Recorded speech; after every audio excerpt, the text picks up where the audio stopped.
Sports Radio 560 WQAM Miami-Fort Lauderdale presents The Neil Rogers Show. Okay. Talk to Neil. Call 567-0560 toll-free for Dade and Broward or pound 560 on your cell phone. Okay. The opinions of Neil, his guests, callers, or anyone else on the show do not necessarily reflect those of WQAM, Beasley Reed Acquisitions, or the Beasley Broadcast Group. Now, Neil Rogers on Sports Radio 560 QAM. It's Friday, you bastard.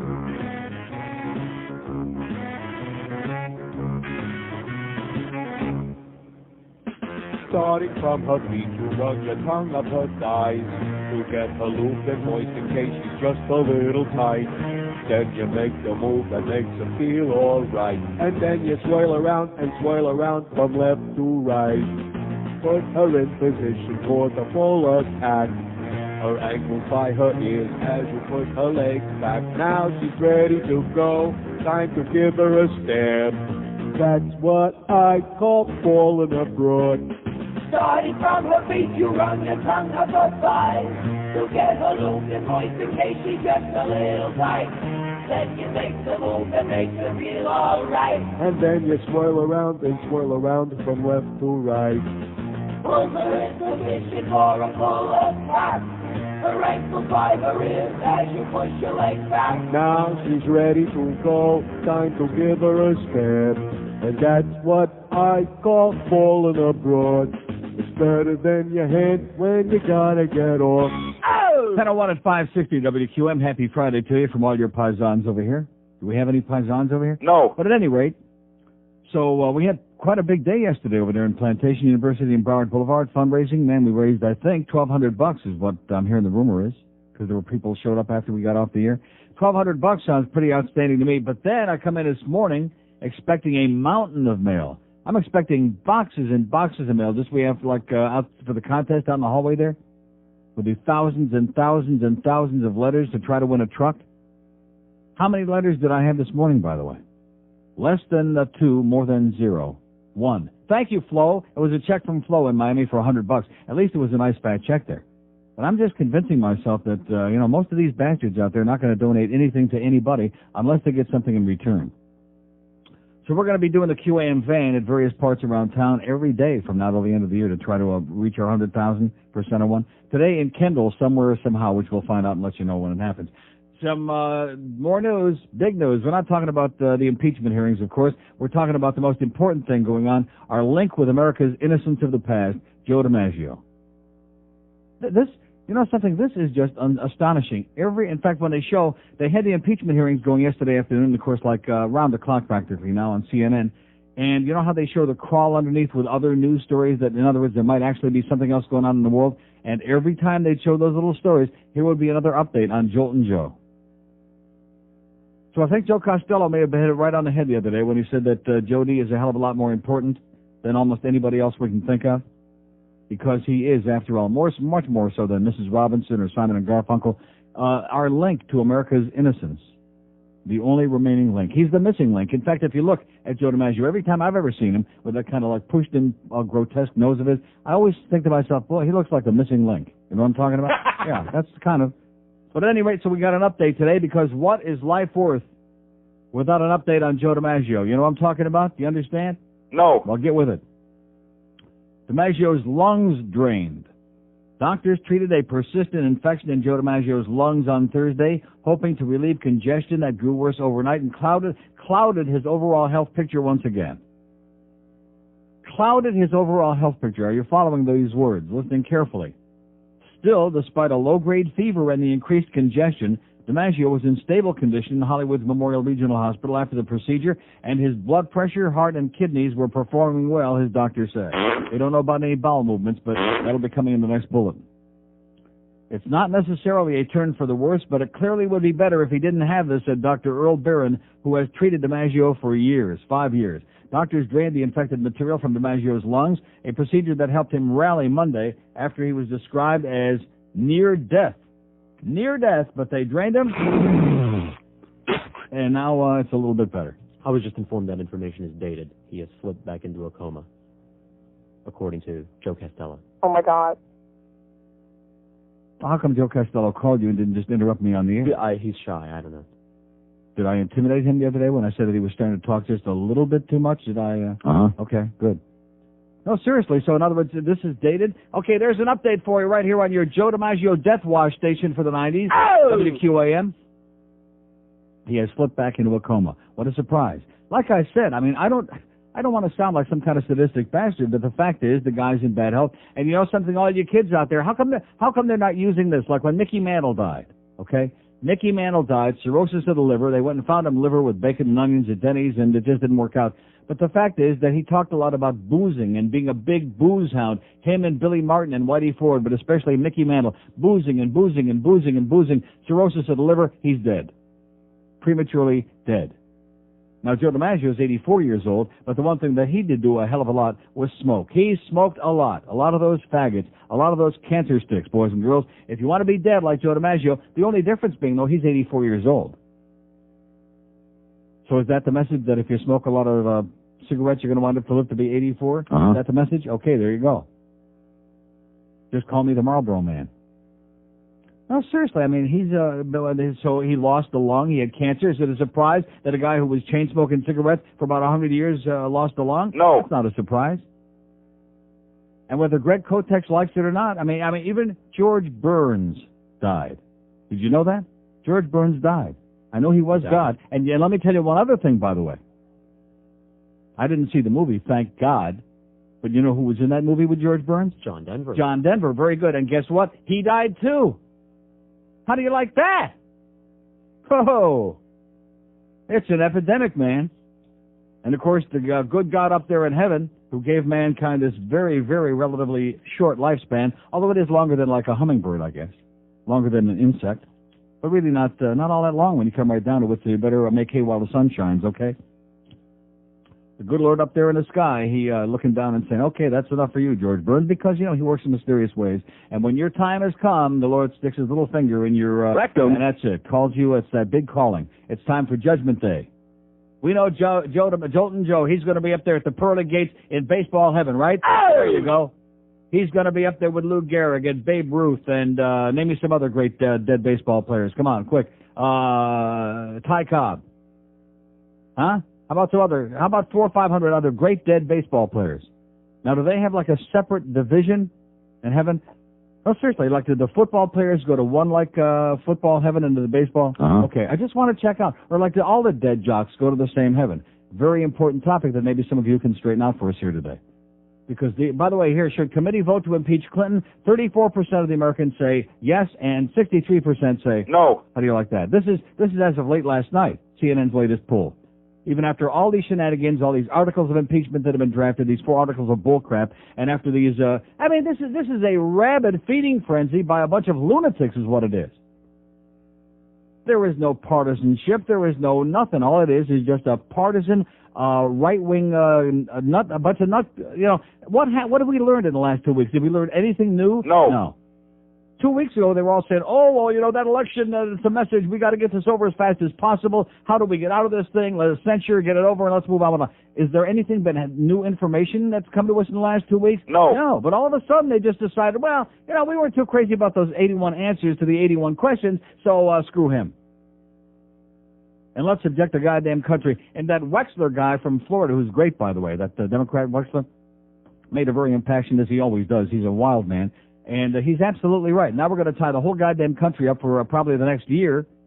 Impeachment trial in the Senate. So Justice Rehnquist can stand, over Lucien Goldberg and what's her name, Linda Tripp. DiMaggio's temperature shot up to 102 overnight. It's up and down. He said Joe is up and down, mostly down. His family is said to be by his side in a hospital in South Florida. DiMaggio won 3 American MVP awards, American League MVP awards, while leading the Yankees to 9 world titles between the 1956 and 1951. Updated on the condition of Joe DiMaggio. Thank you very much, Bill. Okay, I love that Bill Hummer, boy. Is he a sweetheart, huh? What are you laughing about? He's a beautiful guy, Bill Hummer. Especially since he got that thing taken off his head. That's why I'm getting this little thing removed. No, not that little thing. This one over my eyebrow, yeah.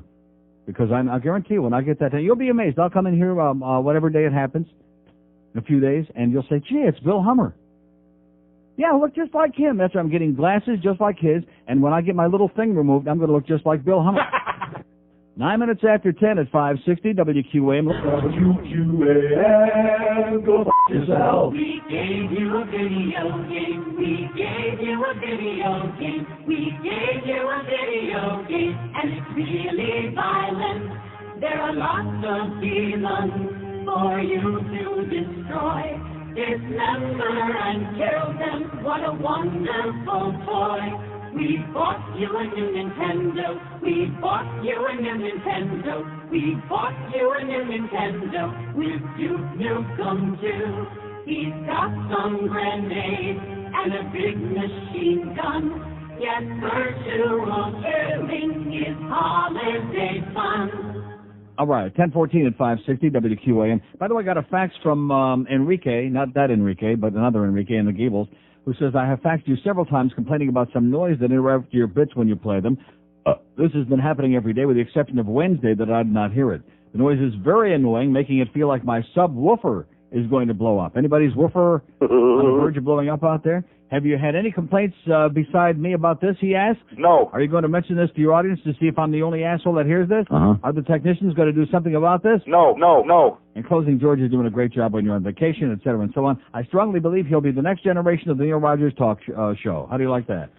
Wow. The George Rodriguez Show, baby, starting very soon at a radio station near you, without all the popping and puking that you hear on the old Neil Rogers Show. Huh? Well, no, that's probably because I'm old, and when you get real old, you start popping and puking a lot more than we were younger. Can't be young forever, okay, sweetheart?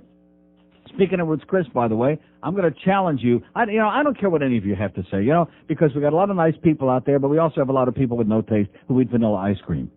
Like that bitch that was giving me a song at Ant about that Starbucks coffee ice cream, which she can take and stick in her rectum. Get out of here with that. Oh, and then that Haagen-Dazs Dulce de Leche de your mama, whatever that stuff was. Remember that routine? See, everybody's got to outdo me. Everybody has to try to outdo. Oh, God! Because, and a lot of areas you do outdo me. In a lot of other areas, like knowing something about something important, which I don't know. But, I mean, when it comes to food, which is kind of important to a lot of us, you don't know more about food than I do. I bet you there's nobody alive that knows more. Even the great gourmet chefs, they think they know more about food than I do. But when you've eaten as many meals, good meals as I have, and bad meals like Chef Boyardee, although I'll be honest with you, there's nothing like, I've told you this before and you get grossed out.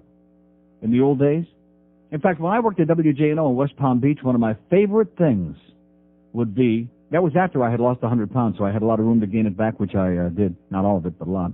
But at any rate, would be to go to the convenience store in the afternoon. There was a little convenience store. I lived on Forest Hill Boulevard up there, and I'd go to the convenience store, and I would get a little can of Chef Boyardee spaghetti with meatballs and a package of Swiss cheese.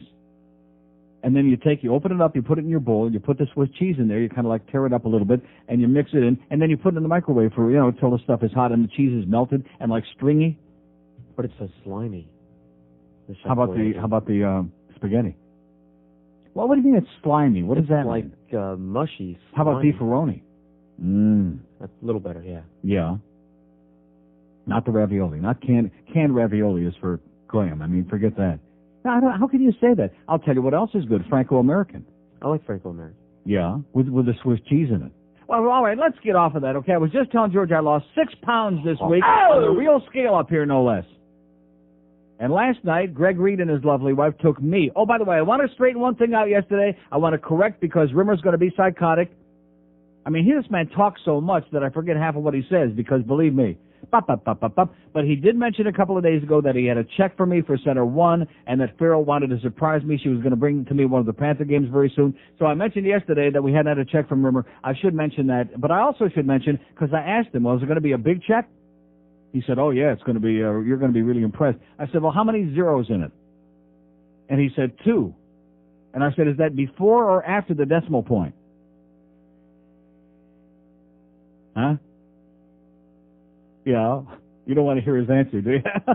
No, so Rimmer, there you go. We straightened that out for you. But speaking of Rimmer, you'll never guess who was there last night at Ruth's Chris in Fort Lauderdale eating 2 tables away. Sheriff Nick Navarro was there. How do you like that? Oh! And Nick, if you're listening, because, I know Nick from way back, and he's, about Nick. He's an asshole. Yeah, that's true. But, we know each other. So I ordinarily don't go out of my way to shine people. I mean, unless I hate them like poison, which I don't hate him. I mean, he's just, he's an asshole. Right. So on the way out, I probably, because he was a couple of tables next to me, and we had seen him sitting there. He was facing the other way, thank God. All we saw was the back of his white head with his white hair. But I ordinarily would have said, hey, Nick, how you doing? But on the way out, I was so euphoric. Why was I euphoric? Because the waiter, who's waited on us many times up there, came and brought the check at the end of the meal, and he handed it to me because he knows me. And Greg reaches over, no, I'll take that. And I looked at the waiter. I said, boy, I bet you're not used to that, huh? And he said, no. I said, well, guess what? Neither am I. So I was so euphoric that I had this phenomenal meal, and I'm going to describe the whole meal. I'm doing Atkins, man. I'm eating great food like that meal last night. My blood sugar was 83 this morning. Oh! I'm doing great. I got energy back. I feel almost human now. Incredible. So I just mentioned in passing that somebody else actually picked up the check there last night, which is absolutely, positively unbelievable. In fact, I think that's a first, except for the time the restaurant picked up the check that other time.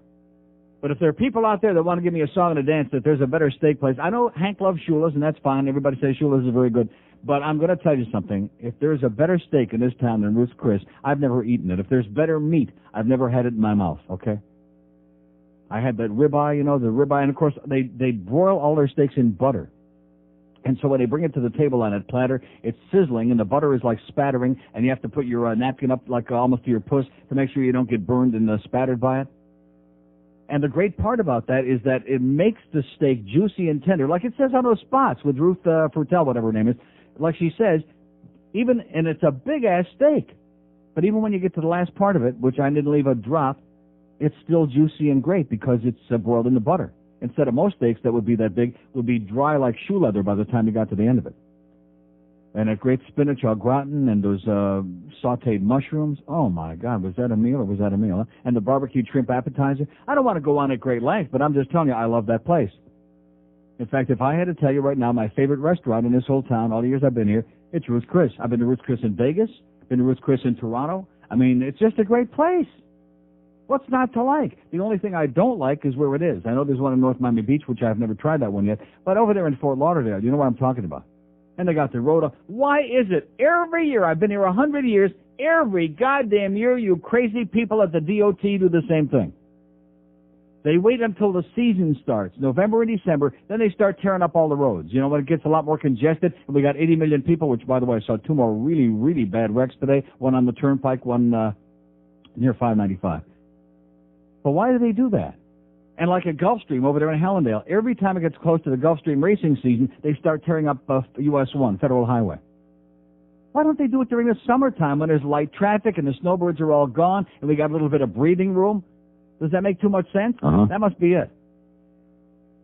So anyway, getting back to my great meal at Ruth's Chris, and also the teriyaki. Now, why do I keep saying that? They're not teriyaki. The Tyson... The Tyson seasoned beef strips, which I'm finding it great to supply, by the way, at my public Sawgrass. Thank you very much. This has helped me tremendously. That's the problem with Atkins. Like I've said before, it's boring, so you have to be creative. Steak and lobster every night of your life, all the butter you want. Well, it sounds great. But is there anybody that really wants steak and or lobster every night of their life? No. I don't think so. No, not for me. Not unless somebody else is buying. So I just thought I'd correct that Rimmer thing because he's very sensitive, very neurotic, and very cheap. But nevertheless, he is going to come up with a check for Santa One. Thanks, Rimmer. Oh! You're okay in our book, okay? And there is a decimal point before the zeros, I'm sure of that. Huh? What are you laughing about? I'm positive. I said, is it a big number? He said, well, more than 2. Oh, God. Here's Pembroke Pines. Hello. Hey, how you doing today? Okay, sir. I heard the other day you look at the obituaries from time to time. Yes. And did you see the other day who passed away? Archie Moore? No, the guy who takes the pictures at Pompano Park at the finish line. Oh, no. Can you believe that? Well, I knew he had cancer. Yeah, he finally passed away. Oh, he was a great guy. What was his name? Oh, God, I can't remember what I can't either, but he was a real good guy. And he worked at some other tracks his whole life, Yeah, we've had a succession. We lost a lot of our friends at Pompano Park, boy. It was... First, it was Ralph Nigro that used to be the maitre d', and then Alan J. Finkelson, my great close friend, and then Eddie the Baker. Did you know Eddie the Baker? No, I don't know Eddie the Baker. Well, Eddie, you won't know him anymore. And now our photographer friend seems to be going around up there at Pompano Park. Take care of yourself, Ted Snell. Okay, watch what you're eating, sweetheart. Ted Snell, great guy of Pompano Park, and he tells me now they bought a new radio. You know, they actually moved up in the world. He and his wife can afford a radio now and listen to my show. But the days when I say nice things about what a great guy Ted Snell is, then I go to the track Monday. He says, oh, I didn't hear it. You heard it. I said you're a great guy, Ted. We love you. What's for supper? What's for supper, Ted? Yeah, he's a real New England guy, Ted Snell. A real New Hampshire kind of guy. You know those New Hampshire kind of people? You know what I'm... Yeah, that's him. He's great. Here's a mobile in Miami. Hello. Hi, Neil. How you doing today? Okay, sir. Good, good. I wanted to call and talk to you a little bit about what's going on up there in Washington, D.C. Yes? You know, I totally agree with you, and despite what people think, you know, it's a little common sense goes a long way. And don't hang up on me when I tell you that, you know, I'm Republican, but I don't absolutely... Why would I hang up on you because you're Republican? What does that mean? Well, you know, I don't know. I just want a fair shake at telling you that. You want to shake it? Yes, I want to shake it, and I want to agree. Republicans aren't supposed to shake it. They're not even supposed to touch it. Yeah, see, that's so ridiculous, you know, and the fact that... but listen, you got to face it. Your party's been taken over by a bunch of lunatics, by the Christian Coalition and all those other and you know what, Neil, I hate to say it, but since I'm in the car alone, I will. But I'm pretty much an atheist, so it's like I don't even fit in there. But I have to agree with a lot of the philosophies that they. In terms of politics, not this crap that's going on in Washington, though. Yeah. It's a joke. This is nothing but it's a lynch mob is what they got going now. You know, I don't feel sorry for the guy because it's like he knew that everybody was watching him, and he still, you know, certainly isn't the smartest guy for going out and what about Henry Hyde breaking up that guy's marriage and lying to that woman and saying that he wasn't married and breaking up that guy's marriage? I don't, you know what? And he got what I'm sure was coming to him. And what about Newt Gingrich and all the blowjobs that he got so we could say that he never slept with a broad, et cetera, and so on? I mean, if every president could be impeached for having sex and lying about it, from what we're hearing now all the way back to Thomas Jefferson, maybe even Washington, we never would have had any presidents. They'd kept getting tossed out. Yeah, well, you know, I mean, I understand people, what's going on there. People, the higher up you are on the food chain in terms of your position in life, the more you're going to lie and try to cover up your sexual peccadillos because you have to. It's for survival's sake. Anybody knows that. It's just common sense. And these sanctimonious assholes are sitting there. It's perjury. I mean, this guy yesterday, this Skipper's David Schmendrick, whatever his name was. I mean, this guy should have got 20 years for overacting, this asshole. And they're all the land of the free and the home of the brave and liberty and justice. Get out of here with this crap. It's all an exercise. It's a waste of time. Each and every one of these people on the Judiciary Committee knows exactly how they're going to vote. Everything they vote on is going to be 21-17, Republicans against it. And that's it, or 21-16, whatever the number is. Strictly partisan politics and dragging America through a bunch of crap that the overwhelming majority of people in this country don't want to be dragged through, do we? No. We're sick of it. We've had it. 1026 at 560 WQAM. Where did you find George Rodriguez? Right where you got it. Sports Radio 560 QAM. Neil Rogers got.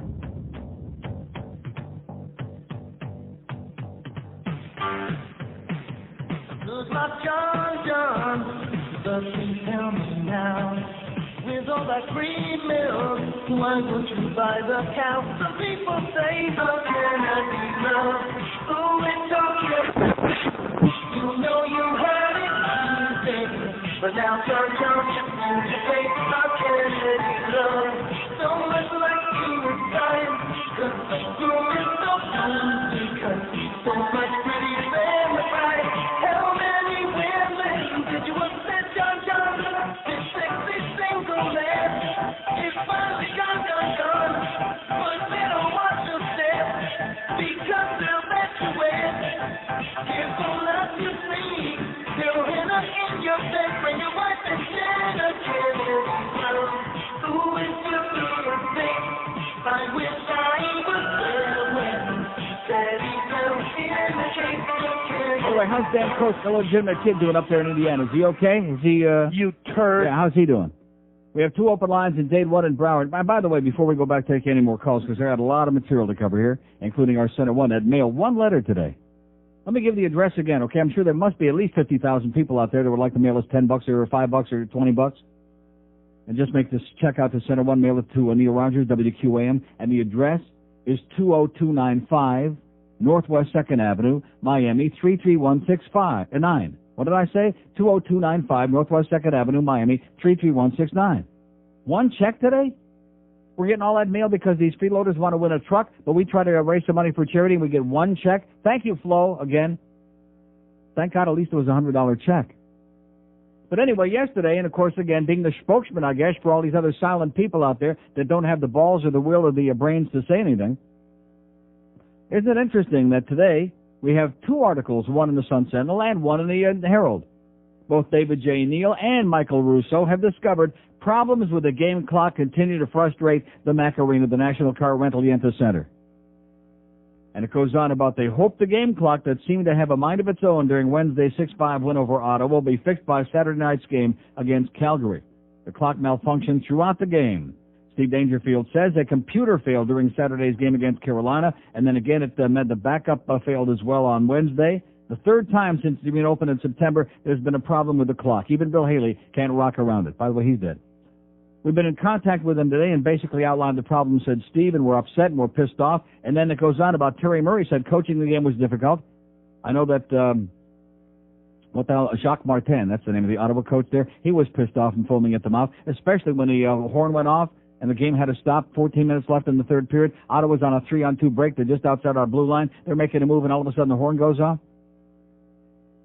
Terry Murray says, I was pointing at the timekeeper one time to try to get an announcement so I could hear what was left so I could set up the last 3 or 4 shifts. And he says, you're constantly looking up all the time to set up, et cetera, and so on. And we had no idea how much time was left. And trying to coach in a game like that is a bunch of crap. So it wasn't only Neil Rogers saying that it was totally unacceptable and Bush League and just an absolute nightmare. This is exactly what happened there. And unfortunately, Michael Russo and David J. Neal both, just in the coincidence, every day they both write the same thing. Whatever they go over there and the organization tells them whatever the story of the day is, that's what they write about in their article the next day. Always the same thing. Sometimes with the same headline. What a concept. So they discovered a day late, but better late than never, that there's a goddamn problem over there, and still nobody cares about the fact that you can't see the red lights when the goals go in. I'm the only one, like that guy that called me right out of the box yesterday. Oh, it doesn't bother me. Well, great. I'm glad it doesn't bother you, sir. I'm glad that you have a good time not knowing when a goddamn goal is scored for sure. That's great. That's wonderful. 2 open lines in Dade, 1 in Broward, 5670560 and pound 560 on the mobile 1 line. I wonder who this could be in Boynton Beach. Hello. Hi, Neil. Yes, sir? All right. Please don't hang up on me. Meaning what? I have a different take because I'm a Republican. I know you say you... What do you mean, please don't hang up on me? I know who you are. You do? We all know who you are, of course. Okay, good. Chronic. Listen. Crank. Why do you think we're going to have a civilized conversation? What is this all about? We're going to have a civilized... No, we're not. No, we're not. Every single day of my life, this asshole calls and bitches me out and cusses and swears and carries on and has got nothing but, New York barnyard sounds to make like that. And all of a sudden, he's a Republican. Well, that explains it. Now I know why he's such an asshole, okay? At least we learned something from this guy today. I'm sure that's him. We don't have anybody in Boynton Beach that calls, just him. We have an open line in Dade County, 5670560 and pound 560 on the mobile 1 line. I always love a call when they say, don't hang up on me, because that's the surest way to a free passage to a free dial tone. Don't hang up on me. Yeah, there you go. Okay, here's Miami Beach. Hello? Good morning, Neil. Yes, sir. Should I hang up on you? No, sir. Okay. How are you today? Great. Sir, I just wanted to comment that I love your show, love your TV show. Yeah. Tired of hearing the deal about the president and Monica. Who cares who got a blowjob? Uh-huh.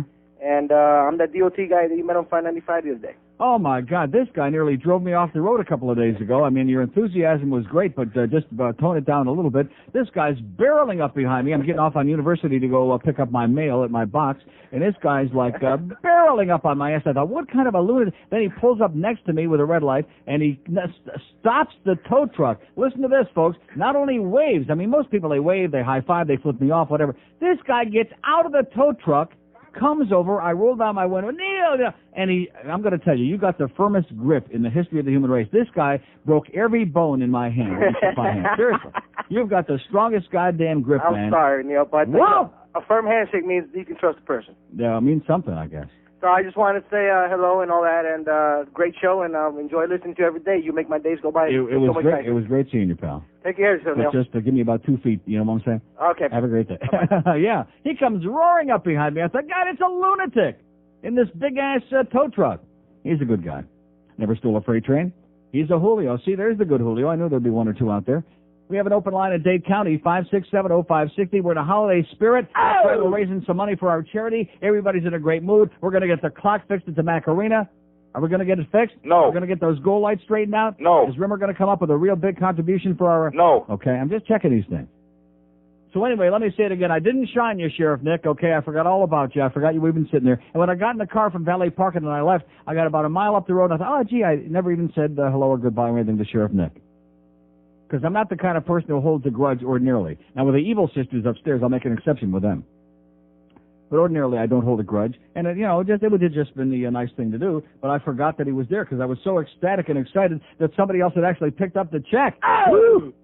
Even a waiter couldn't believe it. I bet you they were talking back in the kitchen. Bah, bah, bah, bah. Can you believe it? Neil Rogers is here, and somebody actually picked up the check besides him? Can you believe it? No.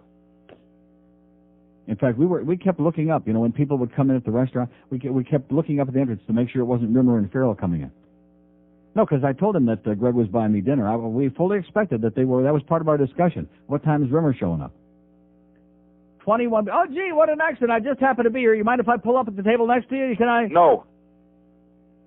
21 before 11 at 560 WQAM. Gordon gives South Florida a major blowjob. All right. Do you ever wish that your family and friends knew their Bible verses better? Well, I have the answer to your prayers.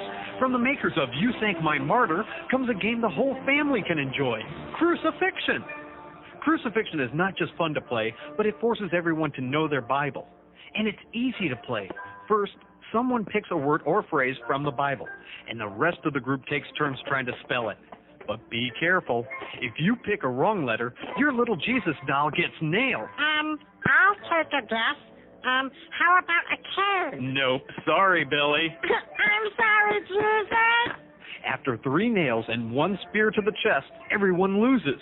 But don't worry, in 3 days you can play again. So run down to your local Crucifixion toy store and grab up your very own copy of Crucifixion. Why not play tonight? Comes with a small Jesus doll, nails, and a tiny spear. Fake blood, wooden cross, and hammer not included. Crucifixion, a product of Trinity Brothers. Oh, God. 1044 560 WQAM. Boy, did we have a day at the QM van yesterday up there in Plantation University in Broward by the Shell Station, which we thank profusely. We $1,200.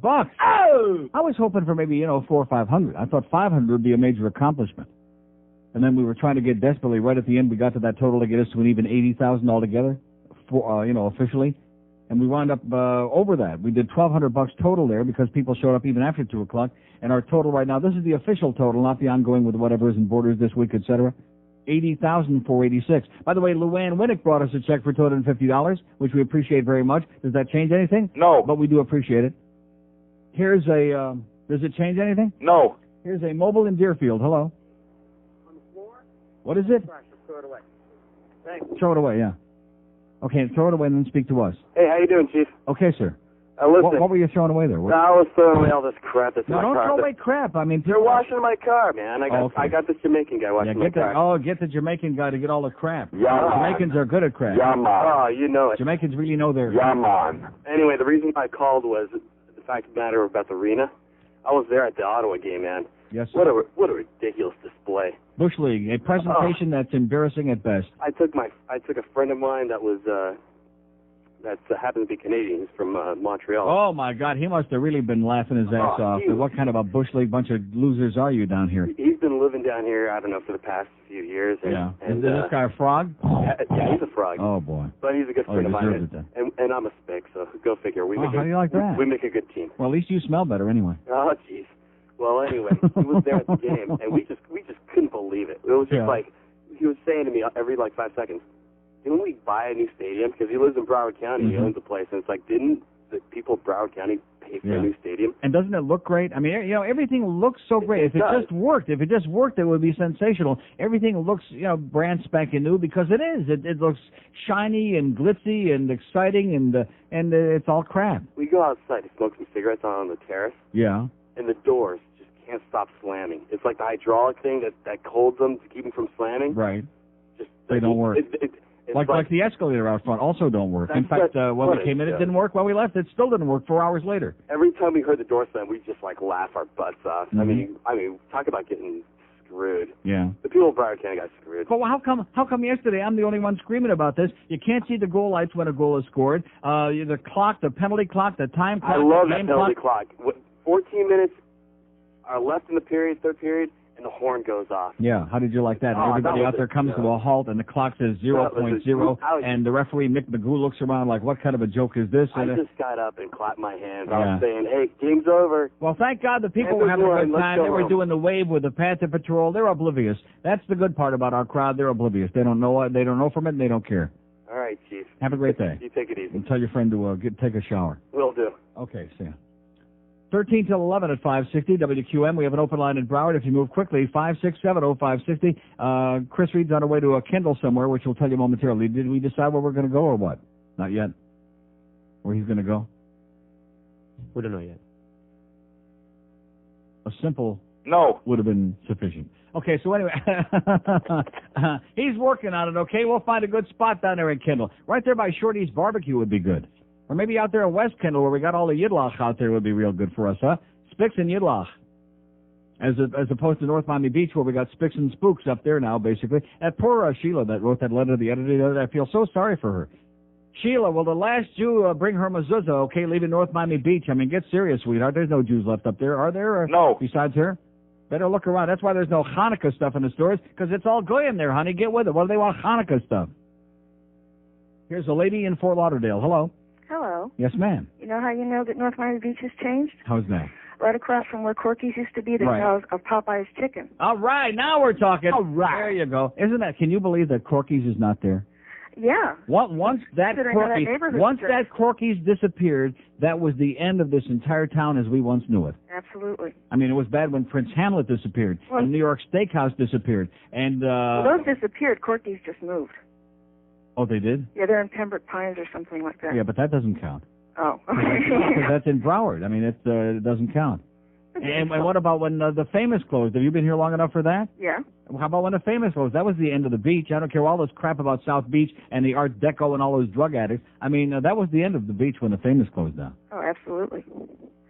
Reason I was calling, first of all, was about that fax you got earlier. But I also wanted to mention about, you mentioned earlier in the week that Michael Zaslow passed. Yes. I was so sad. Isn't that terrible? And the way they treated him, how badly on Guiding Light, because he was sick and they didn't know what it was, and his speech slowed down, and they just summarily dumped him. And evidently, a lot of women who watched the show started a whole big thing about that and wanted to boycott the show, and et cetera and so on. Well, it turned out he had Lou Gehrig's. Right. And now that 54 years old, he died. There was even a thing on the web. He had his own webpage called Zaz's Angels. Right. Yeah, he did a lot of good things. You know, he took his own adversity and he tried to do a lot of good things. And he started an organization, and he's a good guy. And he 25 years he was on that show, and they just blew him off like like so much chopped liver. And he did an appearance just a little while ago on One Life to Live because he played a character on there too, a concert pianist. Right. And he seemed to be doing so well. Mm-hmm. It was so sad. Well, he was no that. Dinah, I'll tell you that. I know. But I wanted to confirm. How come Dinah couldn't die instead? Exactly. But I wanted to confirm what that guy said about the noise. Yeah, you hearing the same thing? I've heard that for months. And the only thing I can figure is when I watch the TV show, it seems to be because I think... No, wait a minute. On the TV show or on the radio show? On the radio show. You hear noise in the middle of the comedy bits? Yeah, it goes like... all of a sudden. Oh, my God. All I can figure is... For how long? 10 seconds. 10 seconds? I don't know. It depends. It depends on what's going on. I think what it is you're moving around the room and there's a short in some wire or you're brushing up against something. No, I'm not moving. I sit right here like a lead weight. I don't move at all. I've seen on the TV show during the bits you're fooling around with things in the room sometimes. Very rarely. Very rarely. I sit here as motionless as a dead man. It doesn't happen every time, and it doesn't happen every day, but it does happen. Okay, now wait, let's try it. Listen. Did you hear anything? No, seriously, did you hear anything in the middle of that? Well, that happens every day. Yeah, but see, there you go. That was clean, right? Right. Good and clean. Absolutely. Okay. But well, we better check on that. Maybe when we get out of the studio, if it ever happens, in the next 20 or 30 months when we get out of here and get upstairs, maybe we'll get rid of all this technical business. Right. Right. But he's not imagining things. Boy, that's terrifying to me. I never heard that before. How come we've been on almost a year now in this studio, and that's the first time I'm hearing about it? Well, I've never called to mention it because I was just how often would you say that happens a day? Like I said, it doesn't absolutely happen every day, but it does happen quite a bit, and mostly during it even happens sometime during the commercials. That's why. Oh, well, I don't care about that. Oh, I'm sorry. Well. Exactly. But sometimes when we're out here recording bits and we'll be in the middle of it, and all of a sudden the sound just goes, and it gets very frustrating. Oh my God. Okay, we'll check it out. Okay. Have a great day, sweetheart. You too. Thanks for the bad news. Okay, we have an open line abroad. More technical problems here, right? Is that what we're hearing? More technical problems. By the way, I forgot to say hi to Sheriff Nick on the way out last night. I was so euphoric. That was Greg Reed is standing holding up the doorway, by the way. Great meal, man. A great meal at a great restaurant. In fact, even they were impressed. Even the Reeds were highly impressed, saying, oh, this is pretty damn good. And you notice when the waiter came out to take away the plate, I said, you can tell I didn't like it. It looked like I had licked the plate, that the steak and all the other stuff was on. There was nothing. There wasn't a morsel. There wasn't a crumb left on it. That's how good that place is. And if we stock up real hard, maybe next time it'll be free. Okay, here's a mobile in Pompano. Hello. Hey, Neil, how you doing? Great. Yesterday you mentioned something about Congressman Barr. Yes, that Nazi, Georgia. yeah, with the little mustache, yes. Yeah, and you made a reference to his mustache. I Adolf don't know how Hitler? right you were. There was an article, I saw it early this morning on the Washington Post website. I don't know if it's still there or not. There's a link to it on the front page about a speech he gave to a white supremacist group recently. All right. And if you can get a chance to get a copy of that article. It doesn't surprise me. I mean, you look at him, you can tell most of his relatives are in Aintree. The guy is from Georgia. They're upriver in Aintree, his crowd. It's astonishing. You really should read it. It's not a very long article. And this guy's on this committee. And by the way, who do you think is on there right now? Mary Bono from California. Sonny Bono, who doesn't know her ass from Sonny's elbow, who is like clueless, like, what am I doing here and who am I? You know, and she's also on this Judiciary Committee. And we're supposed to be sitting back. The whole world is sitting there hinging on these dodo birds who are sitting there just repeating the same crap day after. Why don't they just go ahead and get it over with already and stop with the verbiage? Well, everybody knows it's horse crap, but this guy is a Nazi, so you should get this article. Absolutely. I wouldn't be surprised if you checked his wallet. He's got a card in there. All right, go for it. Okay, thanks for the good news. Bye. Yep, that little mustachioed Nazi from Georgia, Bob Barr. And, of course, when they do the interviews, they always have to, go for it's either Barney Fagg or it's Bob Barr, okay? Which I enjoy Barney Fagg, except he'd stop lisping so much. But, he's great. But Mary Bono, she's a simpleton. She's almost as dumb as Pat Schroeder from Colorado, who's a Democrat, by the way, and a real simpleton. Not just Republican simpletons. There's plenty to go around in both parties, okay? And guess who Larry King has on, by the way, last night? Which I watched for about 2 seconds just as I'm scanning the channels. Let me give you a little hint. Yeah. Little elephant ears there, Dumbo, Ross Perot, pontificating. Well, about how you roll up your sleeves and you do, and they got all this corruption, and I got the answers. Oh, my God. You know something? Tammy Faye was right. The media needs a group lobotomy. They're out of their minds. They're crazy people. They're nuts. I'll give you an example. The latest big deal in the media, which I'm sure you're not aware of because you probably don't even know who he is. Even Barry Jackass in his column in the Herald this morning. And by the way, Greg Reed hates you, Barry Jackson. But at any rate, no, seriously. So, This morning I'm reading his column, and he writes at the very end of it about how, even though we don't have Fox Sports News on any of the cable down here yet, they're negotiating with Sports Channel and Sunshine to try to make sure we get it in there by January, whatever the date is. So Keith Olbermann's show on Fox Sports will be there. Now, do you know who he is? Of course you wouldn't. He used to be on ESPN. I mean, he's okay, just a caustic commentator, And then he was on MSNBC for several months. And I give him credit at least for saying he got out of there because he couldn't stand any more of this Bubbagate crap. He was fed up with it. But and so now he's going to be on Fox in January. Keith Olbermann. Like he's got a great voice. But, I mean, is he like a great journalist? No. I don't think so. Is he like a big deal? No. But this is the new deal now. We're supposed to be excited about that. That Keith Olbermann's going to be on Fox Sports Network. And like America is shaking and quaking from that. I don't get it. I just don't understand it. Other than the fact we do have a lot of very dumb, vacuous, shallow people out there. But other than that, I don't get it. Who the crap is Keith Olbermann anyway? I mean, I know who he is, but never stole a freight train. He's an okay guy. He's got a good voice. But, I mean, he's not going to say anything that's going to change my life. He's not going to say anything profound on there.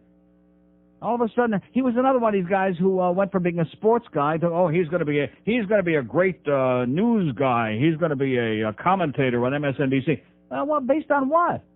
Didn't he learn from Tony Cigaretto and Cambrell Martian and all these other sports jerks? Oh, by the way, Tony Cigaretto is messing around with the sports department over there. And actually ripped Joe Rose on the air, by the way, is the rumor I'm hearing. You better leave the little dog alone, okay? You little wop. Tony Cigaretto, man, what a piece of turd he is. 4 minutes before 11 at 560 WQAM. Where do you...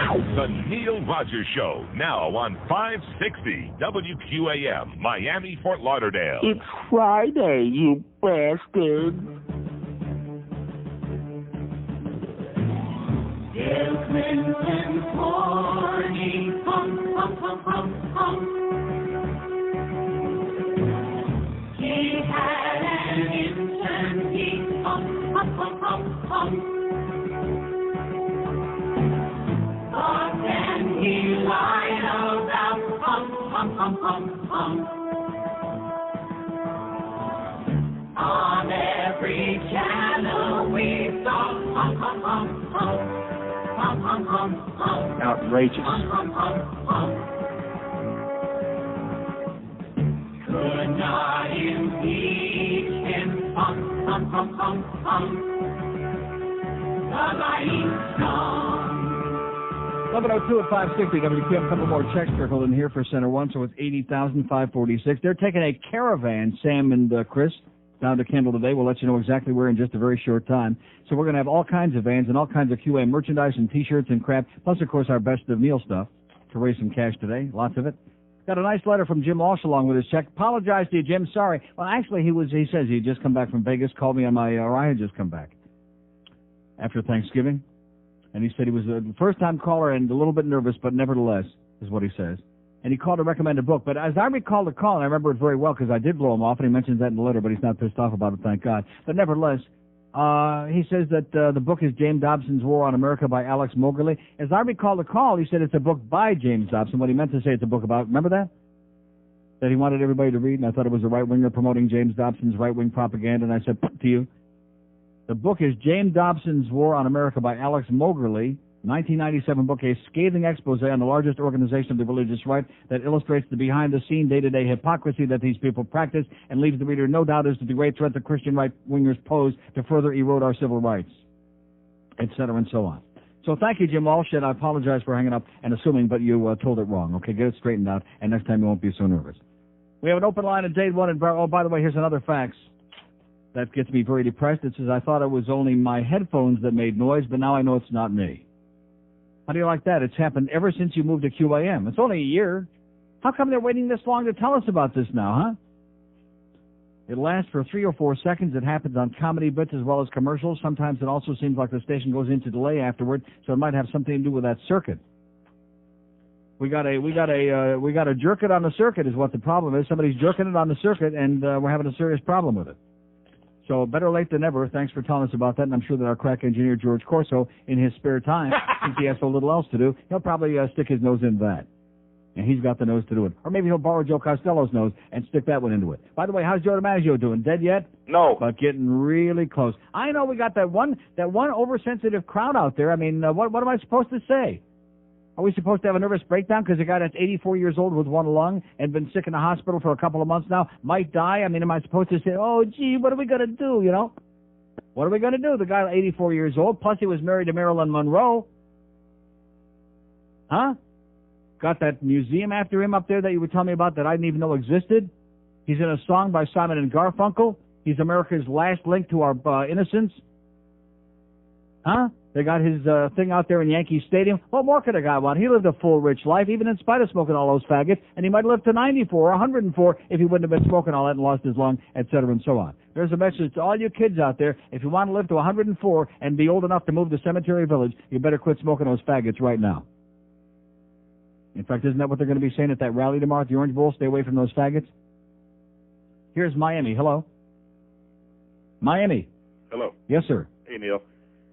What a great meal last night. I sat right in front of you. You did? Yeah, tall black guy with his girlfriend involved. Oh, yeah, right. You guys came in like kind of a midstream, right? Yeah. What an excellent. Well, how come you didn't say hello? As a matter of fact, that was very nice of you not to say hello. I thank you for that. I was gonna, and then I don't like to be disturbed when I'm eating. Now, especially in Ruth's Chris. I mean, that place is so good. You don't want anybody, any pain in the ass bystander that's coming by Ruth's Chris. You want to savor every bite. Absolutely not. I've eaten at Bones and a lot of the the top 10 steakhouses that you see in the magazine. Right.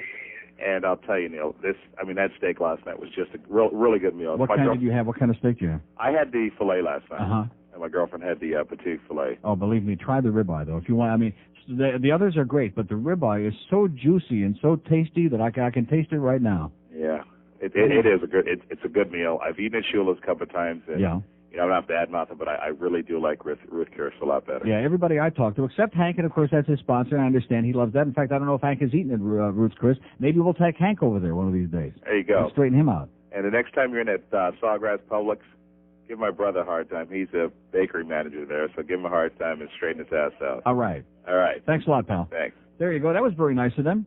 See, a lot of times you go into a place and people come over, pain in the ass. Hey, Neon, yeah, just get out of here, okay? I'm eating a great dinner.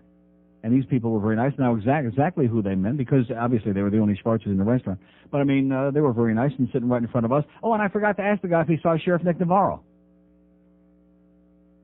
See, Sheriff Nick must have thought he was the most important person in that joint last night. He didn't realize there was a superstar like me in there. And, yeah. Now, he's all right. In fact, I want to say this. I bet you Sheriff Nick wouldn't have wasted his time raiding that Sun Cruise, all that bullcrap, like Ken Jenny and about. No, seriously, I bet you he wouldn't have wasted his time with that unless he could get a lot of publicity from it. Oh, they did? Like I said, he would have done it. No, seriously, if I would have thought of it afterward, I'd have gone over and say, hey, how's your buddy Preston Hen from the swap shop, baby? How you doing, old Nick?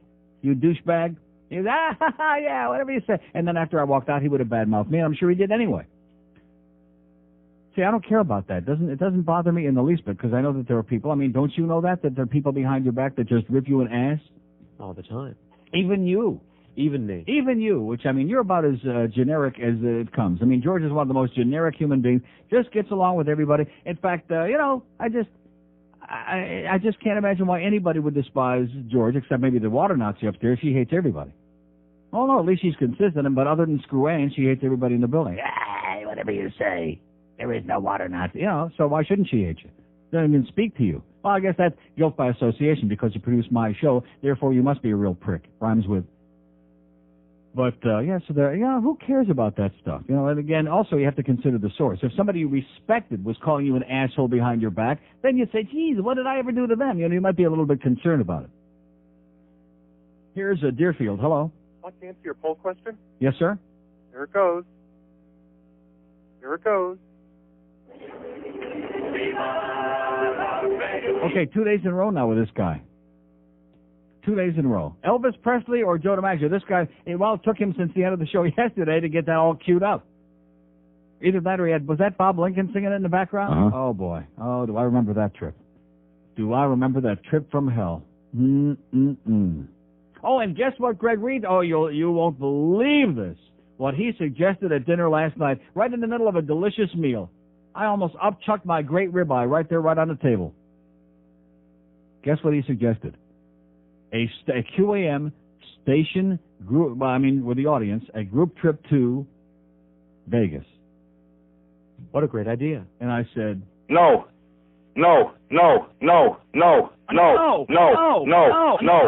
That's what I said. He said, yeah, but Hank, we can get him involved and you and I said, no. Woo! Great dinner last night. Appreciate it very much. We had a great time. His wife is a lovely lady. Had a super time. Even John showed up for a free meal, which he never misses at Ruth's Chris. But just save that suggestion. Just put it way back in the recesses of your mind, okay? Because is that ever going to happen again? No. Not with me involved, okay? You want to go to Vegas? There's planes leaving all the time. Have a great time. You'll love it. It's sensational. Am I going to get involved with that crap again? No. No way. I'll tell you where I always am happy to get involved, and that's the Pizza Loft. In fact, I understand there's a lot of stuff involved going on over there. That's what Jeff Cohen tells me. Mostly having to do with food, some other, who knows. But anyway, you want a great meal, lunch, dinner, late-night snack, in the middle of the afternoon, you're jonesing some really great, fresh, delicious Italian food. Pizza Loft is the place, baby. It's a miracle. In fact, we kissed the ground the day Pizza Loft came to Broward. Start out with your favorite antipasto. Choose their, check out the garlic rolls, by the way, the best in the world. Choose maybe one of their combination dinners featuring veal and eggplant and chicken and stuffed shells, lasagna, which is award-winning, manicotti, and all your favorite sauces, whichever ones you like, are ladled on there for you. They got strombolis and calzones, super subs, chicken cacciatore, tortellini with cheese sauce, ziti and spaghetti and meatballs and sausage, 3 different kinds of great pizza. And Pizza Loft's got express lunch specials for you business people out there that don't have a lot of time to diddle around for lunch every day. Just phone or fax your order in. It'll be ready in no time. Call them at 954-916-8880. Tons and tons of free parking in the Pizza Loft Plaza right beyond Pure One Imports, 3514 South University Drive between Griffin and 595, right next to Nova Southeastern and kitty corner from Sadie's Buffet. Boy. How can you go wrong? Pizza Loft in Davie, it's out of this world. Not the fastest, not the cheapest, but absolutely, positively the best. And like I said, where's that damn billboard? You're a bastard. This is Debbie. Yeah, hi, Debbie. I'm interested in getting some operations done. Okay. And some body contouring and some liposuction. Mm-hmm. And I was wondering if you get some tummy tuck and lip augmentation, cosmetic breast surgery, facelift, all of these things. Mm-hmm.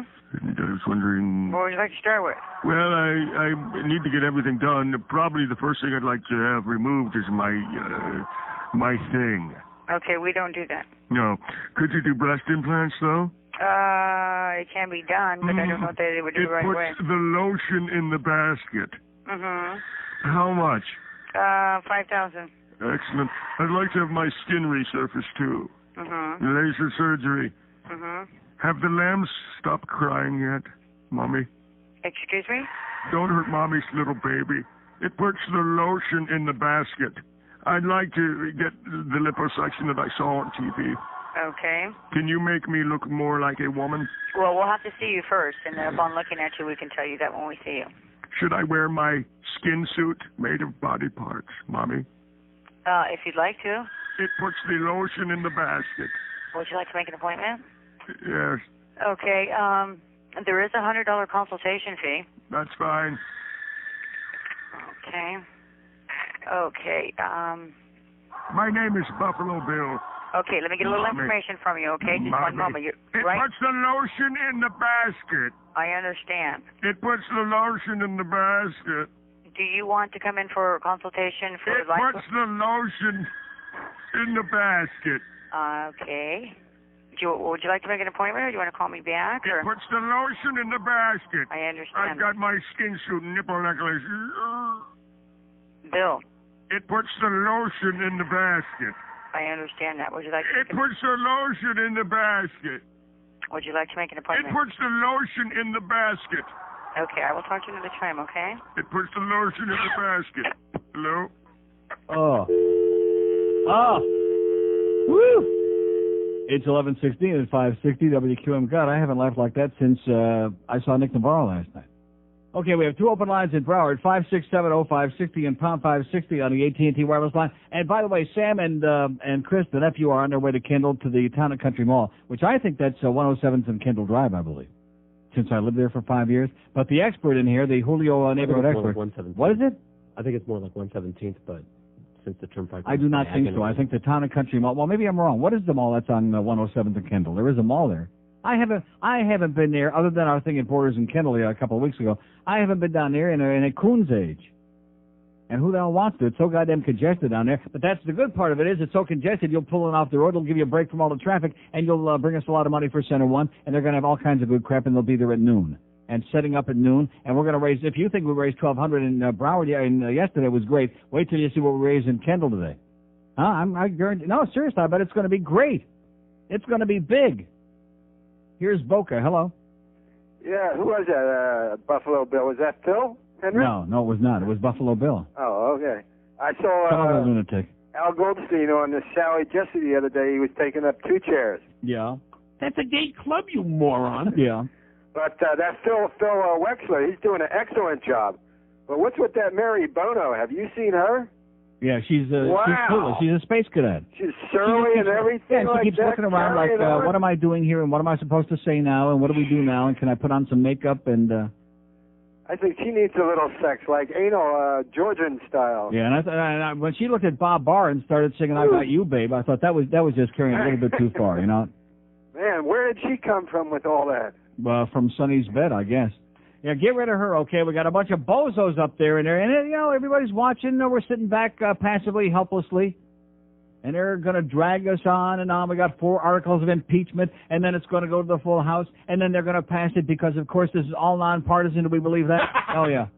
And then we'll have a trial in the Senate, which there isn't a chance in hell that it's going to be a conviction in the Senate. There is no chance. And Judge Rehnquist, that Nazi, will be there. The Supreme Court Justice, Chief Justice Rehnquist, will be there with his swastika on. Talking, what is it? It is 117th and Kendall Drive. What did I tell you? Like you said. 117th and Kendall Drive. Well, there is another mall on 107th. But, it's the Kendall Mall is on 107. Hey, listen, my memory isn't that bad. I remember those great old days in Kendall. Ugh. 2 open lines in Broward, 5670560, pound 560 on the AT&T wireless line. Here's North Miami. Hello. Hey, how you doing, Neil? Okay, sir. I'm getting ready to go get my passport. I'm going to start squeezing it. How is Italy this time of year? Cold. You know it's what? not real cold in Rome. It's in the 60s, I guess. I'll stick around just long enough to vote in one more election. I'd like to see what happens the next time the election comes Well, I got around. news for you. I can tell you right now that the Republican Party is destroying itself. It is self-immolating right now. Finished. This whole exercise that's going on right, they didn't get the message a couple of weeks ago in November with the election, and now I'm telling you, you watch, it's going to blow up in their face. It's going to be a landslide. Even George W. Bush, by the way, is going to have real problems, especially now that he opened his mouth a few days ago and made that stupid comment about only Christians go to heaven. He's going to have some real serious problems. That fascist. Yeah, and a couple of weeks ago I was leaning towards him in a presidential election, and now I have to. You just said. Just don't forget, only Christians go to heaven. One more thing. Yes. I called you back in June in regards to the sounds that come in between your bits back in June. I said it was like a record scratching, and your answer was maybe it had something to do with the phone system. That was what you basically But if they're hearing it during commercials, then and also during comedy bits, the phone isn't even on during that thing. Right. So Well, I mentioned it back in June, and it's really. I usually listen to it on headphones. But how often does this happen? That's what I'm trying to get to. Is this like a once-a-day thing, or once every couple of days this happens? At least if you play. How many bits do you average a day? 3 or 4? 2 or 4. Okay. 2 or 3. One on every 4. break, so about 15, 16. Okay, out of 2 out of 5 bits it happens. 2 out of 5? Yes. Every day. I listen to you every day with my headphones For how long does this go on? This lasts for about at least 5 to 10 seconds. And it's like a record scratching. If you're listening with headphones, it's horrible. And so, in other words, it cuts out the bit, and all you hear is the scratching? Yes, and if you're listening with headphones, it just about kills your ears. And George is doing a great job. Love you, George. Okay. I'll see you in Rome. Thanks for the bad news. Bye. Boy, oh boy, what a fly opener this is. We're almost to our 1-year anniversary on this station, and now they're coming out of the closet and telling us, hey, we're listening, but boy, if you got serious technical problems over there, mister, have you got problems? 2 open lines in Dade County. Speak now or hold it forever tightly. 56705. By the way, how about Abe Hirschfeld, huh? Boy! That's right.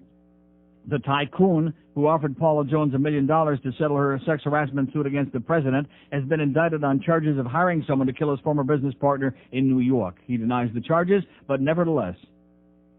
Abe Hirschfeld was arrested late Wednesday at his Fifth Avenue home in New York. He was indicted on a charge of second-degree criminal solicitation, punishable by as long as 7 years in prison. Boy! Crazier than a bedbug is what they say. Abe Hirschfeld. And also, by the way, we actually, for the first time in a long time, Xavier Suarez selling his home. But don't get too excited because he's still going to relocate in Miami because he really believes, talking about having a screw loose like Abe Hirschfeld. In fact, that's a good marriage, isn't it? Xavier Suarez and Abe Hirschfeld? Sounds good to me. But Xavier really believes that somebody would vote for him. I mean, not dead people we're not talking about. We're not talking about people getting paid off, but like some legitimate voter, even old Cubans in Miami would vote for him. Is there any such person that would do that now? No. He couldn't get elected dog catcher, Xavier. Great letters to the editor. One about the Catholic bishop's failure. This is in the Herald. Failure to offer monetary support for the care of unwanted children would cause welfare costs to fall on taxpayers. It is more humane to abort than allow 20,000 children to be abandoned on the streets of Rio de Janeiro, the thousands who live in the sewers of Romania, or the very young who become slaves in India and Asia, whom police shoot at the slightest provocation. Excellent letter, Celia Glantz in Aventura. Another great letter from Brent McLaughlin in Miami about Archbishop John Favalara's column, Michelle's Parents Choose Life. He should open his eyes so we won't be so astounded at our amoral value system, it says.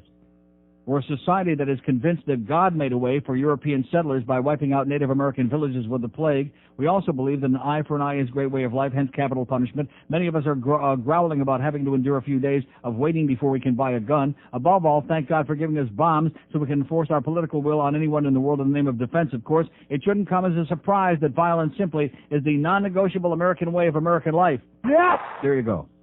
Great letter, Brent McLaughlin. One of the I couldn't believe anybody else in this town would actually say that, except yours truly. Except Neil, God! Nice going, Brent. This is a violent, unacceptable country, and it's just barbaric, Stone Age barbaric. People blowing each other away over a parking spot, over a Furby doll, whatever the hell it is. You pissed me off, and so guess what? You're dead. And what time is Judge Wapner on? We have an open line at Dade, 56705. Oh, he's not on? Well, okay, there you go. That's for you. Then I'm pissed off about that, too. Here's Doral. Hello. Hey, Neil. Yes, sir. Good morning, sir. Buenos dias. How are you? Great. Listen, Lost 6 pounds this week, sir. I'm getting my energy back. I'm starting to move it back into gear. on the Atkins? Yes. Oh, great. I want to clear up some stuff about that noise on the radio. Please. I've been hearing it for months.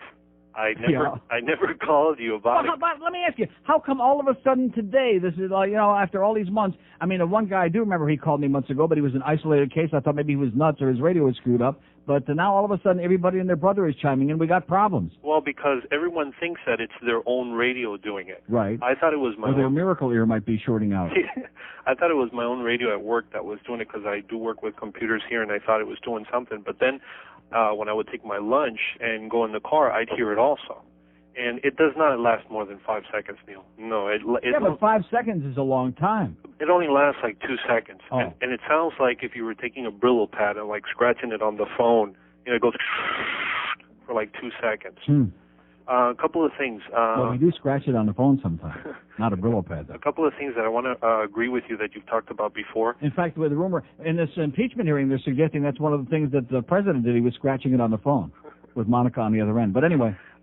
One thing is you always say that in every work environment there's always one Nazi or There's one... at least one chigger in the woodpile. You're absolutely correct. I got so fed up that every time I would go to a new, let's say, workplace, the person that was teaching me the ropes, I'd always tell them, okay, tell me who is the person. Right. Just so Who's that the I would... chigger? That's right. Yeah, just so I'd be prepared, you know?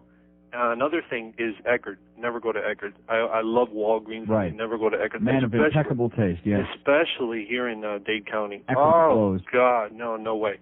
And thirdly... Like I said, especially in Broward County, because keep in mind the population in Broward is 10 times as old as in Dade County. So you think Eckerd's is bad in Dade County. Just go to Broward sometime, you'll blow your brains out. And another thing is when you say that people turn left when they have the arrow, and then they give them the red light and give you the green light, and they're still turning and turning and turning. 8 or 10 at a time, right? Yeah, I agree with that too. Welcome to South Florida, man. Shameless request, please. Yes, sir? Girls don't fart. Okay. Thank you. And have a great day. Bye. Okay, we have an open line in Broward 2 and Dade. If you move like lightning, baby, like greased lightning, 5670560, pound 560 on the AT&T wireless line. The Hank Goldberg Show at 2, the Boogster at 6, Eddie Kaplan, the Compulsive Neurotic Gambling Show at 10. You're looking for glory holes. All right. I'm seething like a white Christian. Oi! About the Jews and gay homos. How I'd like to bury those Christ-killing fairies who don't know the Bible like I know. I'm seething like a white Christian, and how we all must think and act alike, and not to think whenever it's appropriate. Yes, wouldn't it be wonderful if everybody in the world was white and Christian, and looked the same and said the same things? Boring? I don't think so. No. To me, that would be paradise and the Republican way. I'm seething like a white Christian, and how we all must think alike. All the gays, black and yet must die. Oi! Until everybody's Christian and whack! Don't forget, George W. Bush, governor of Texas, says that only Christians go to heaven. So just keep that in mind. Oi! We have an open line in Broward, 2 and Dade, 5670560, pound 560 on the AT&T wireless line. Our topic today is meat, as in Ruth's Chris Steaks. I'm serious. Every time I go there, it just blows me away. I mean, some restaurants you go to, it just blows. But this place blows me away because it is so damn good. And, man, do I love that spinach au gratin, you know? See, the Atkins, I'm going to get all pumped up about this Atkins again. And maybe even get some of the other people on the station, on the Atkins, who desperately need it, even if they don't know it yet. Here's another fax that says there is a noise that interrupts your show. It sounds as if a tape is rewinding on the air. It kind of sounds like that. It's been there since you came back on the air, which is only a year ago. Well, I told you this audience is a little bit slow. In fact, we got about 10 million people that are going to be calling me. It's just they're not getting around to it yet. I'd say in about 6 months. Oh, seriously, there are a whole bunch of people getting ready to call me one of these days, but not yet. Not yet. They're busy. Then here's another one. It says, just found out from an unidentified source that the electrical engineer in the new Macarena is named Roy. How do you like that? Does that answer your question? Uh-huh. And his assistant is Bob from FBL. Maybe that might have something to do with the problems, okay? Roy. Yeah. Boy, they got problems over there. We got problems over here. Oh, and also, by the way, they can't hear QAM on the, inside the arena. It used to be 5:30 on your radio inside the Miami Arena. You could hear the broadcast with Christina Moron. And they can't hear it. And like I keep telling these people, what are you complaining about? We're doing it as a public service. I mean, you're going to learn anything about the game from him? No. Who the hell wants to hear some moron on the radio anyway? So there's another technical glitch, although the rumor I'm hearing is it's from the inside over there in the arena. Everybody, they're blaming us, we're blaming them. And guess what? George Corso, our engineer, don't have time to be diddling around worrying about the Macarena, okay, whether they can hear Christina Moron or not. We don't have time for that. We're worried about our glitch that we got here, which we're just now finding out about, thank God. See, maybe it's the fact that we're doing a show on the ISDN, because really what we do here every day is we're doing a show on a phone line, which sounds pretty good for a phone line. I mean, these ISDN hookups, and this, Hank does, and Boogster, they do Shula's, and Hank does Sporting Brews, and those outside shows, for the most part, usually sound very, very good. Once in a while, Eddie K goes to the Bahamas, and it sounds like he's underwater, but most of these things sound pretty damn good. The quality is excellent. Every now and then they crap out completely, like the day that Hank was over at one of those joints and had to drive back to the station because they couldn't get it on the air, and we're like, hello, that kind of stuff. But the great part about if and when we ever get in our new studios upstairs, like what is that, the year 2525, then we won't be, am I right? Am I correct? You're correct. All the stuff will be over here. The transmitters will be over here? The transmitters? Well, the control room and everything. Yeah. Well, that's what I mean. I don't mean the... Right. No, the tower. The tower will be here right in the middle of the building. Yeah. No, seriously. In fact, we're going to stick the tower up somebody's... I don't want to mention her name. Yeah, we're going to be across the hall from the control room. It's just going to be a wire. Yeah, that's what I'm saying. We won't technically be doing the show on a phone line anymore, so perhaps we can get rid of that... that keeps interrupting. In fact, you know what I'm going to start doing? If we don't have the problem any day, just call and let me know by about 1:30, and I'll just do... like that, so you don't feel like you're missing out. No, seriously, there are probably people who don't even know they're listening to the Neil Rogers show some days because they're not hearing like that. Right. And so they, like, what am I listening to? I'm missing something here. It's like Linus and his little thing. Here's a mobile in Fort Lauderdale. Hello. Hey, Neil. Yes, sir. The reason that I never called you about that sound was that it happens often enough, and it's hideous sounding enough that I just assumed that it had to be one of the sound effects that you kept playing over and over on the show. that you were using it to make fun of how cheap and bush league the radio station is, because that sound happens occasionally, not as often on your show as on other shows. Oh, no, wait a minute. Are you telling me it happens on other shows? Very rarely, yes, but very often on yours. So I was assuming you had recorded it. No, listen, we can solve this. Does it happen on the morning show ever? I don't recall hearing it. I've only heard it on yours and Hank. Oh, okay, because Hank usually, like 90% of the time, is smart enough to do his show outside. So, again, it would be on an ISDN phone line. So I think that's the problem. Because the morning show, they're in the studio all the time, 98%. But I just think it's funny that you haven't known about it all this time, and that I was just assuming it was a sound effect that you were doing to make fun of, the cheapness of the equipment there. Yeah, like that. The second point is I was pissed off and fired up about the whole impeachment thing, and then I thought about it for a little bit, and I realized that, this is really a blessing in disguise. Yeah. Because we know it's not going to go anywhere, right? Because it's completely partisan. Well, there's no chance that the Senate's going to convict Bubba on a trial, because no matter how many Lucien Goldbergs and Linda Tripps they bring forward, because it takes 2/3 votes, 67 votes, there's only 55 Republicans, and even if every single one of them voted to convict, they need 12 Democrats. There isn't a chance in hell it's going to happen. Plus, I already know that there's some Republicans in the Senate who've already said that they will not vote for impeachment. But I think it's a great thing that they're wasting all this valuable time in Congress on doing this one thing that's going to lead to nowhere, when they could have been spending their time passing resolutions against flag burning, making abortion illegal, putting prayer back in schools, all these things that they were supposed to do that they're not doing. Maybe they'll keep the fascists busy. That's a good point. So it's keeping them busy. I was really scared when with the Republican takeover of the Congress that they were going to start doing all this garbage, this kind of, flag waving or for politics stuff that does nothing for anybody. And they're not doing it because they're busy on this witch hunt that isn't going to go anywhere. So in actuality, sexual witch hunts, that's what it's all about, pal. Have a great day. I got to run. You got to pop this up. This guy actually would discontinue the sedation to see what his level of consciousness was. This morning when we did that, he was totally unconscious and unresponsive to any stimulation. He developed higher fever during the night. Temperature was 102. His white blood cell count has gone up to 20,000.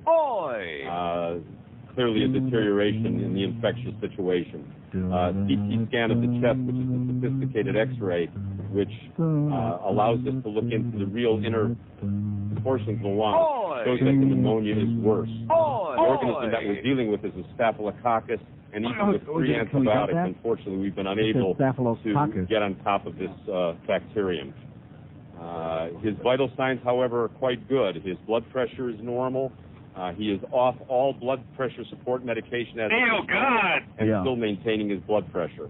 His kidney function is good. His cardiac function is good. How about unfortunately, the central issue, which we've been dealing with over the past 2 months, the lungs, those are the things that really aren't good and are causing us our major problems. Okay, that's enough depressing news almost at lunchtime, okay? Joe DiMaggio, it's not looking real good, okay? You know something? This is more important than Penisgate. It's more important than anything. And I wasn't aware of that. So thank all you people in the media for letting me know that Joe DiMaggio was this important, and I guess Joe Costello was right. He's the missing link. We have an open line in Day 2 in Broward, 5670560, pound 560 on the AT&T line, 20 till noon at QAM. It just keeps getting bigger.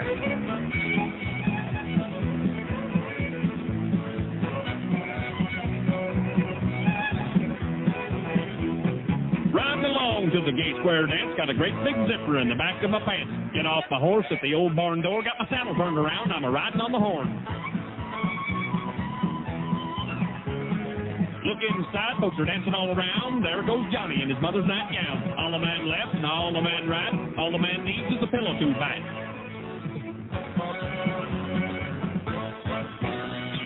Give your partner a silly smirk. All join hands for a big circle jerk. Volunteers, all raise your hand. Who's going to be the next pivot man? Invite your partner home for a drink. Lick your lips and give him a wink with a great big smile and a great big nod. Let him know your gerbils deep claws.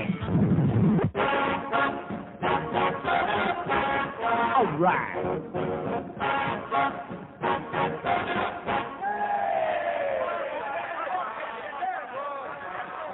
Hello, Joe. What do you know? We need a hit, so here I go. Ball one. Ball two. Strike one. Strike two. Get that out. A case of Wheaties.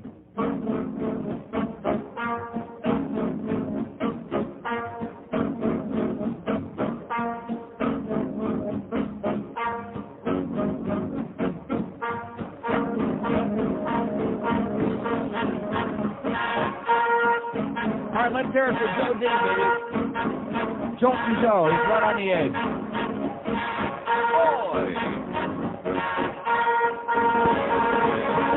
He started baseball's famous streak that's got us all aglow. All right. He's just a man and not a freak.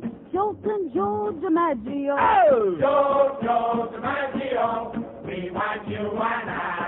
He tied the mark at 44, July the 1st, you Want to know. hear the rest of this? No. Oh, okay. Well, why not? I'm trying to get with the program. I don't want to be a party pooper. I want to join in with her. It's like the thing at the hockey game. They're having a good time. Just because of all the technical problems and nobody knows what's going on with the game, they're still having a good time. They're watching themselves up on the screen. They're doing the wave. They'd be having a good time. That's why they can leave with like 10 minutes left in the tie game. They don't go 5 minutes, whatever it is. They don't care. They're just having a good time. There's a little socializing going on. So I'm trying my best to jump on the bandwagon and play a little... He's hit a good 12 more, choking Joe DiMaggio. Oh, Joe. What is it? Joe DiMaggio. Oh. Is that what it is? I want to hear from some... Oh, wait a minute. Pot it up again. Joe DiMaggio in a coma. Breaking news. Pot it up. The people agree. What is that? You're on the wrong... See, you're on the wrong station, mister. We don't want to hear whatever perverted stuff you're on. And as a matter of fact, here at this hospital, there is a wing, the Joe DiMaggio Children's Hospital. Okay, get rid of it. Okay. It's the same. He's in a coma, Joe DiMaggio. Oi! Now, I'd like to hear from some other people, because I don't want to feel like I'm out on a limb. I'm not insensitive. He was an American hero, although a long time ago. Are there other people who don't really care? I mean, the guy's 84 years old. It's not like he's 50. He's 84 years old with one lung now. I want to find out if I'm out of step again, as usual, just like with Eric Clapton's kid flying out the window. I want to find out if I'm insensitive and a real son of a bitch. Am I? Uh-huh. Come on, let's hear it. Got one lousy caller on the board, because they're all running the TV. There he is. There's Joe DiMaggio. He's out there at Yankee Stadium. One of the 4,000 times they honored him for being a ball player and married to Marilyn Monroe. That's why they admired him, because he was married to Marilyn Monroe. They were jealous. Why the hell not? 5670560, pound 560 on the 8. In fact, I guarantee you, we have people listening to me right now who wouldn't know Joe DiMaggio from Mushy Pupik. I bet you that. I will guarantee you that there are people listening to me right now who wouldn't know Joe DiMaggio from Frank Sesno on CNN. Here's a mobile in Weston. Hello? Hello? Yes, sir.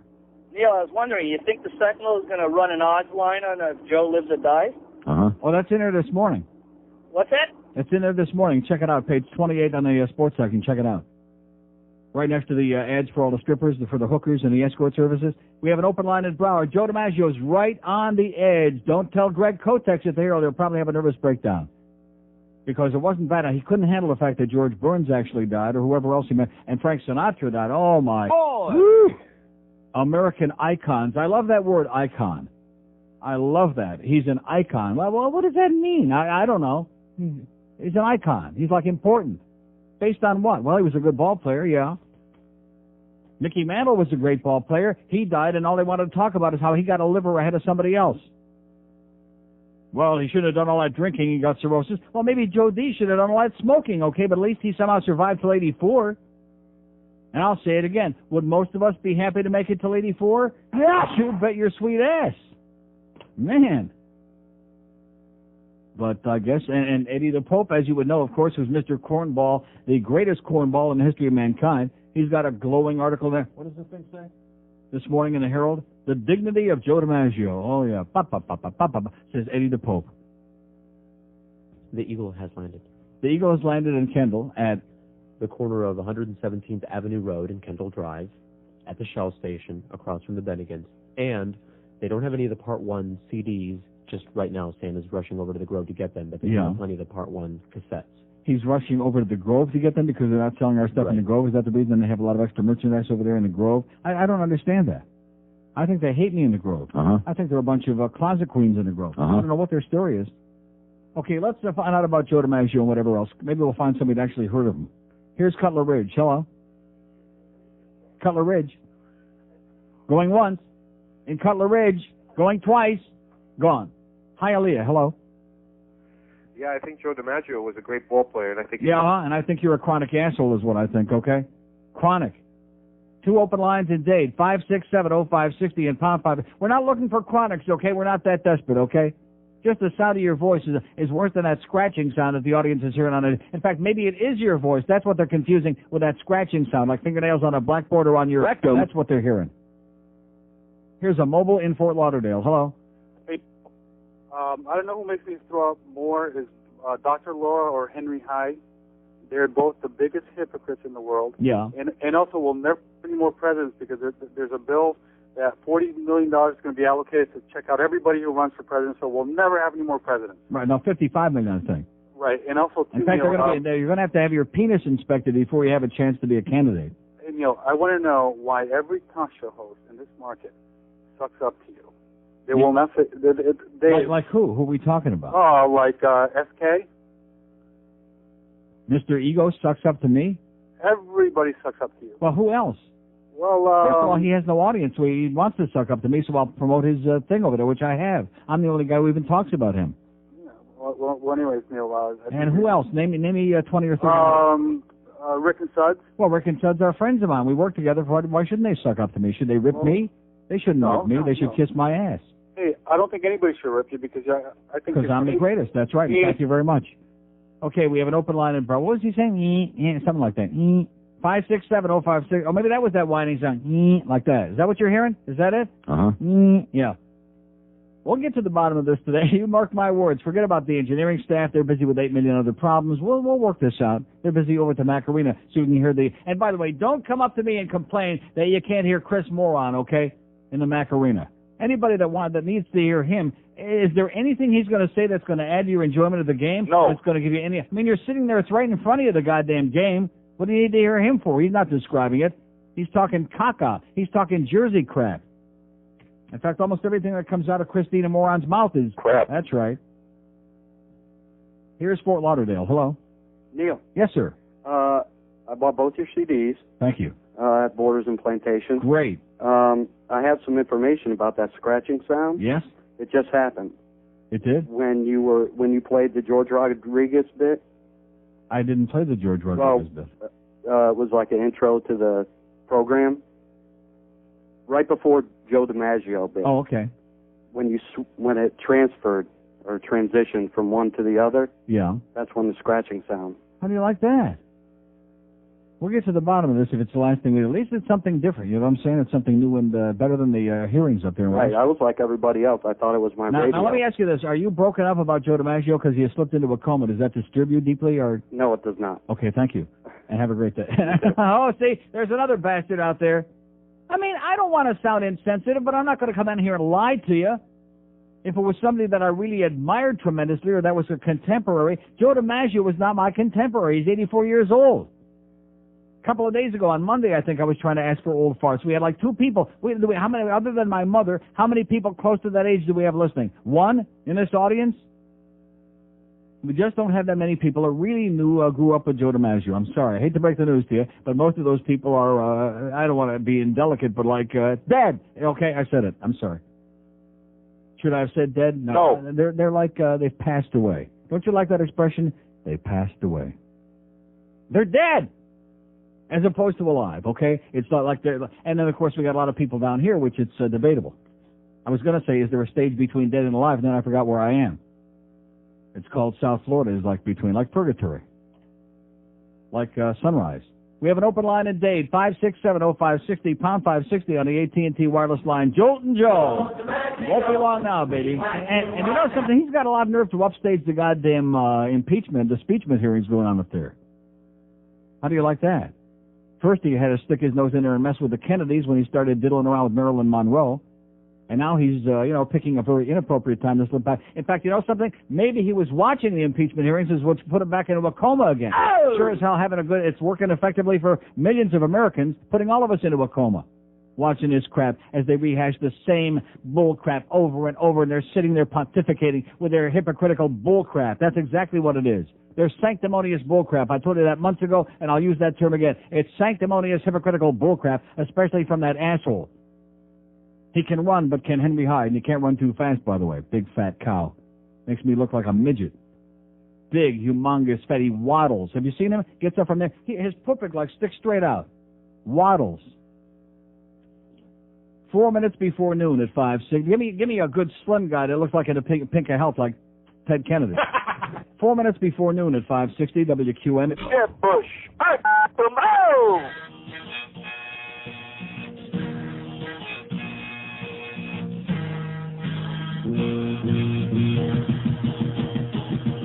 Well, we were out on our first date after eating at a Mexican cafe.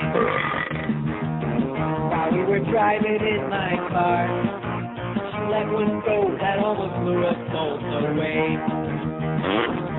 I asked her, did you cut the cheese? Then she turned around to look at me and said, girls don't fart. Girls don't fart. She kept on telling me that girls don't fart, but I do. The odor permeated through my clothes and in my head. And so I rolled the windows down so I one gets some air. It smells like something died in there. Girls don't fart. Girls don't fart. She kept on telling me that girls don't fart, but I do. I heard another deadly squirt. Then I held my nose and covered it with my shirt. I turned around to get her back. It was just a matter of time before another attack. So I asked if she was okay. Then she looked at me, and all she had to say was, girls don't fart. Girls don't fart. She kept on telling me that girls don't fart, but I do. Girls don't fart. Girls don't fart. She kept on telling me that girls don't fart. It's really something that we spend a lot of time wondering. But I do. Why are farts funny? But I do. You know what I'm saying? I don't think, to be honest with you, there's anything funny about them at all. You know? Unless you're intentionally sneaking one out, like on an elevator, to piss somebody off. Oh, I'll tell you a great story. When I was working at WJNO in 1975, and I had lost 100 pounds in the previous year, so at that time I was busy putting it back on, eating gargantuan meals. There was a place Bill Calder and I used to go to, this buffet every day. Oh, man, it was probably long gone. Can't think of the name. So I had just gone and eaten this enormous meal, and like about an hour later, I'm in the station doing some work, getting ready to go on the air in the afternoon or whatever it was, and I go to the magic room, make it a positive, and I am going to tell you, I know it's the middle of lunchtime, I don't want to get too graphic, but I'd just suffice it to say, it was bad. I mean, it smelled real bad, okay? I mean, like the end of the world. And I walked out of there, and oh my, and I'm saying to myself, oh, I sure hope nobody walks in here anytime like in the next 2-3 hours, because it's embarrassing. And I walked out, and I walked down the hall, and far enough away from the restroom so that, you know what I'm saying, I was anonymous at that point. So I'm walking back up the hall toward one of the other rooms I was doing some work, and one of our salespeople, I think, comes running out of the men's room saying, oh my God, it smells like somebody died in there. And I'm going to myself, yeah, like with kind of a smug sense of satisfaction knowing that I had chased him out of there. In fact, I think he did a number in his pants. I'm not sure which number, but he just couldn't handle it. Yes? $20. Well, okay, see, we're going to do this again like yesterday. Is that it? Uh-huh. Sam and Chris are there impatiently waiting. I told you yesterday we start with $20. Well, it's pretty slow. Okay, they're not there yet. We wound up with $1,200 for a set of one yesterday, and we'll do the same again today, or goddamn it, I want to know what's wrong with those people down in Kendall. Sam and Chris have got the vans down there, Town and Country Mall, 117th and Kendall Drive. We got the best of CDs and cassettes. We got Best of Neil T-shirts. Shells. What did I say? Town and Country Mall. That's what I said, the Shell Station at Town and Country Mall. Now, let me ask you, how come we keep showing up at the Shell stations? Have they got something to do with this thing? I think we're in bed with them. We're in bed with them. Hey, that's great. We love Shells. And the gas station, too. So that's where we are. Go by there and bring a check and pick up some stuff, and let's start raising some serious money today. Here's my goal. Here's the way I have this thing laid out. A week from tomorrow, Saturday the 19th, we're going to be noon to 2 at the Borders and Plantation. By the time we finish that day, that weekend, I want to be at $90,000. Okay? From a week from tomorrow. We got 80... we got to have like 82 or 83 right now, minimum, based on, you know, what we don't know about Internet and borders and so on. So that's not unreasonable, is it?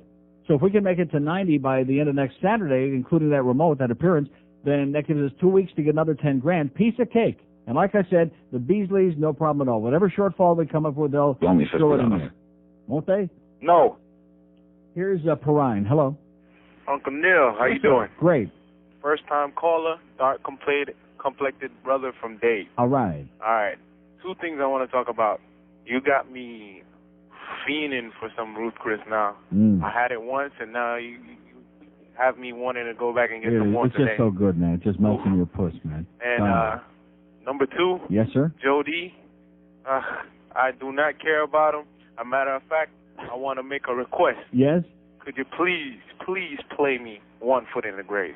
Okay. Thank you. See, is that what that's called? It's called One Foot in the Grave? What the hell? What is that? Disrespectful, you bastard, you prick. This is the end, man. You've lost contact with the audience and all rationality and any sense of decency that you might have ever had. One foot in the grave, They say that I have no chance to be saved.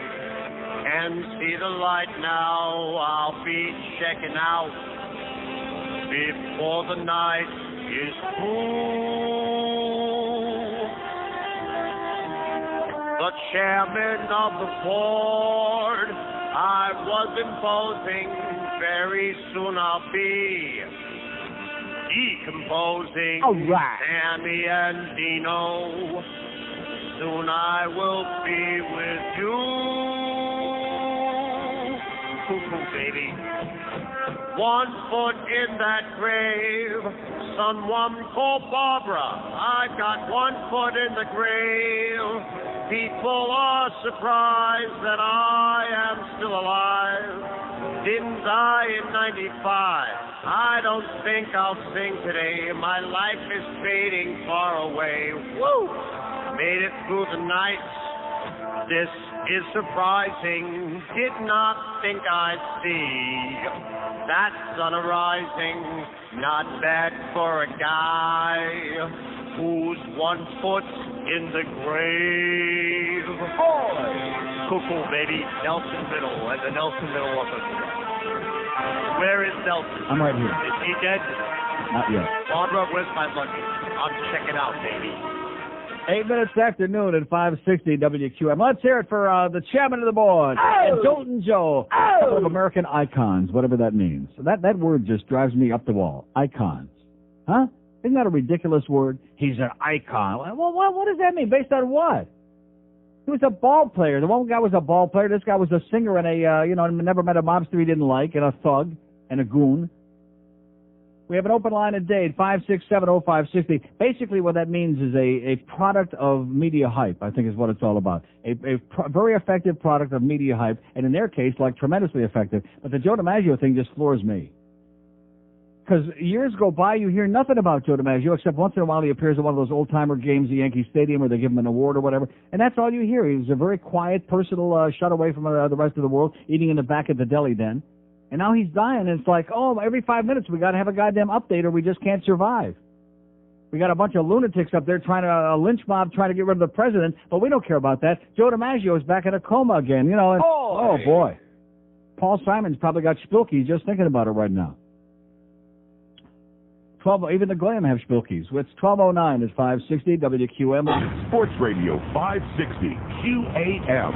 Oh, God, Neil. This is Debbie. Oh, hi, Debbie. I'm interested in getting some operations done. Okay. And some body contouring and some liposuction. Mm-hmm. And I was wondering if you get some tummy tuck and lip augmentation, cosmetic breast surgery, facelift, all of these things. Mm-hmm. And I was wondering... What would you like to start with? Well, I need to get everything done. Probably the first thing I'd like to have removed is my thing. Okay, we don't do that. No. Could you do breast implants, though? It can be done, but I don't know that they would do it right away. It puts the lotion in the basket. Mm-hmm. How much? 5,000. Excellent. I'd like to have my skin resurfaced, too. Mm-hmm. Laser surgery. Mm-hmm. Have the lambs stopped crying yet, Mommy? Excuse me? Don't hurt Mommy's little baby. It puts the lotion in the basket. I'd like to get the liposuction that I saw on TV. Okay. Can you make me look more like a woman? Well, we'll have to see you first, and then upon looking at you, we can tell you that when we see you. Should I wear my skin suit made of body parts, Mommy? If you'd like to. It puts the lotion in the basket. Would you like to make an appointment? Yes. Okay. There is a $100 consultation fee. That's fine. Okay. Okay. My name is Buffalo Bill. Okay, let me get a little information from you, okay? Just one moment. It puts the lotion in the basket. I understand. It puts the lotion in the basket. Do you want to come in for a consultation for It puts the lotion in the basket. Okay. Would you like to make an appointment, or do you want to call me back? Or? It puts the lotion in the basket. I understand. I've got my skin suit and nipple necklace. Bill. It puts the lotion in the basket. I understand that. Would you like to It puts the lotion in the basket. Would you like to make an appointment? It puts the lotion in the basket. Okay, I will talk to you another time, okay? It puts the lotion in the basket. Hello? Oh, yeah, hello.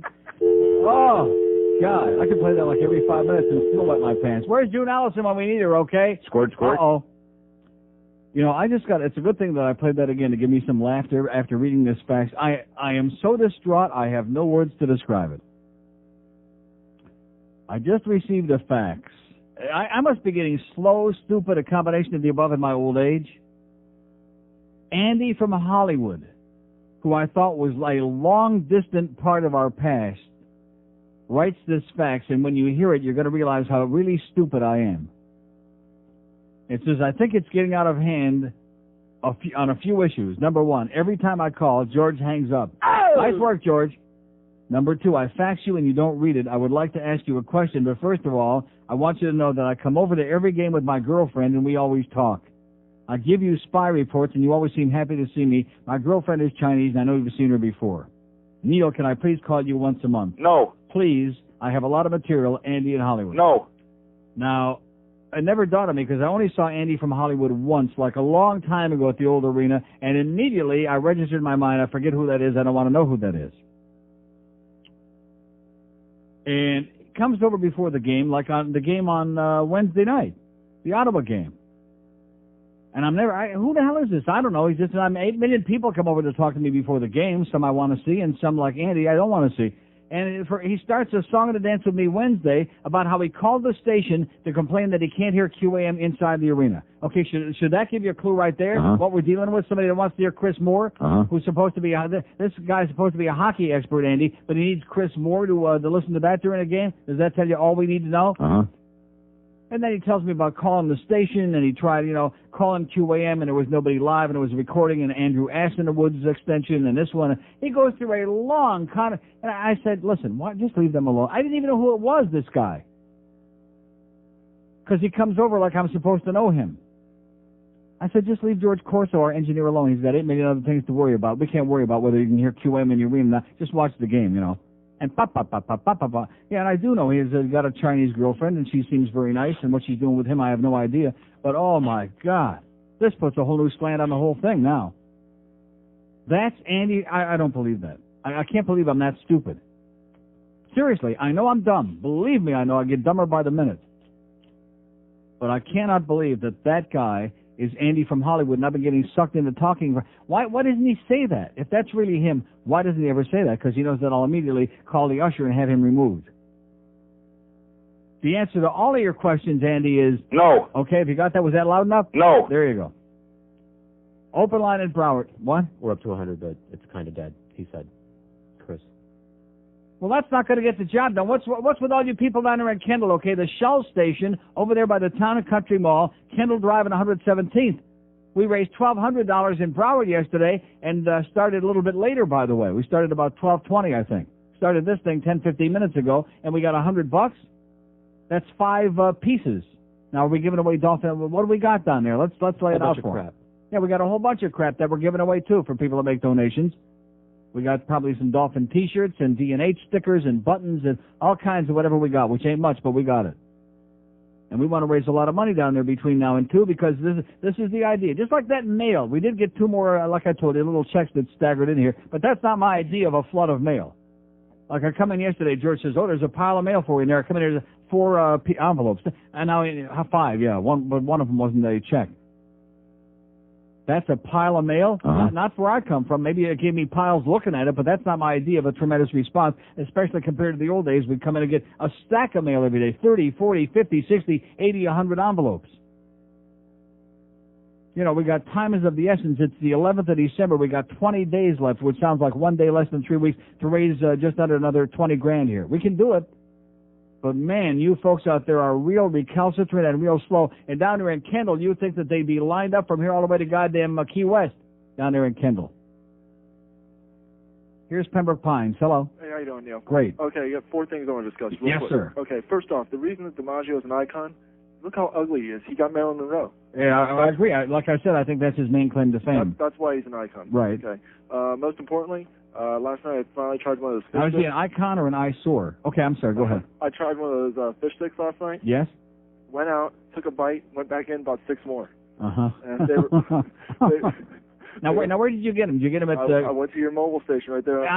Told you the mobile station is where you get the good fish food and Ben and Jerry's and fish sticks. Yes, mobile. I walked in there, I was like, where's this whole cooler full of that stuff? Right. It's like, oh, beautiful. They don't sell that in the regular store though, do they? Yeah, they do. Oh, they do. And in fact, if you go into Publix, if you go where they have all the not your regular ice cream, but where they have all the ice cream bars and that stuff, usually you'll find some in there. Like they have it like it's not like a single bar, but like a 6-pack of them. No.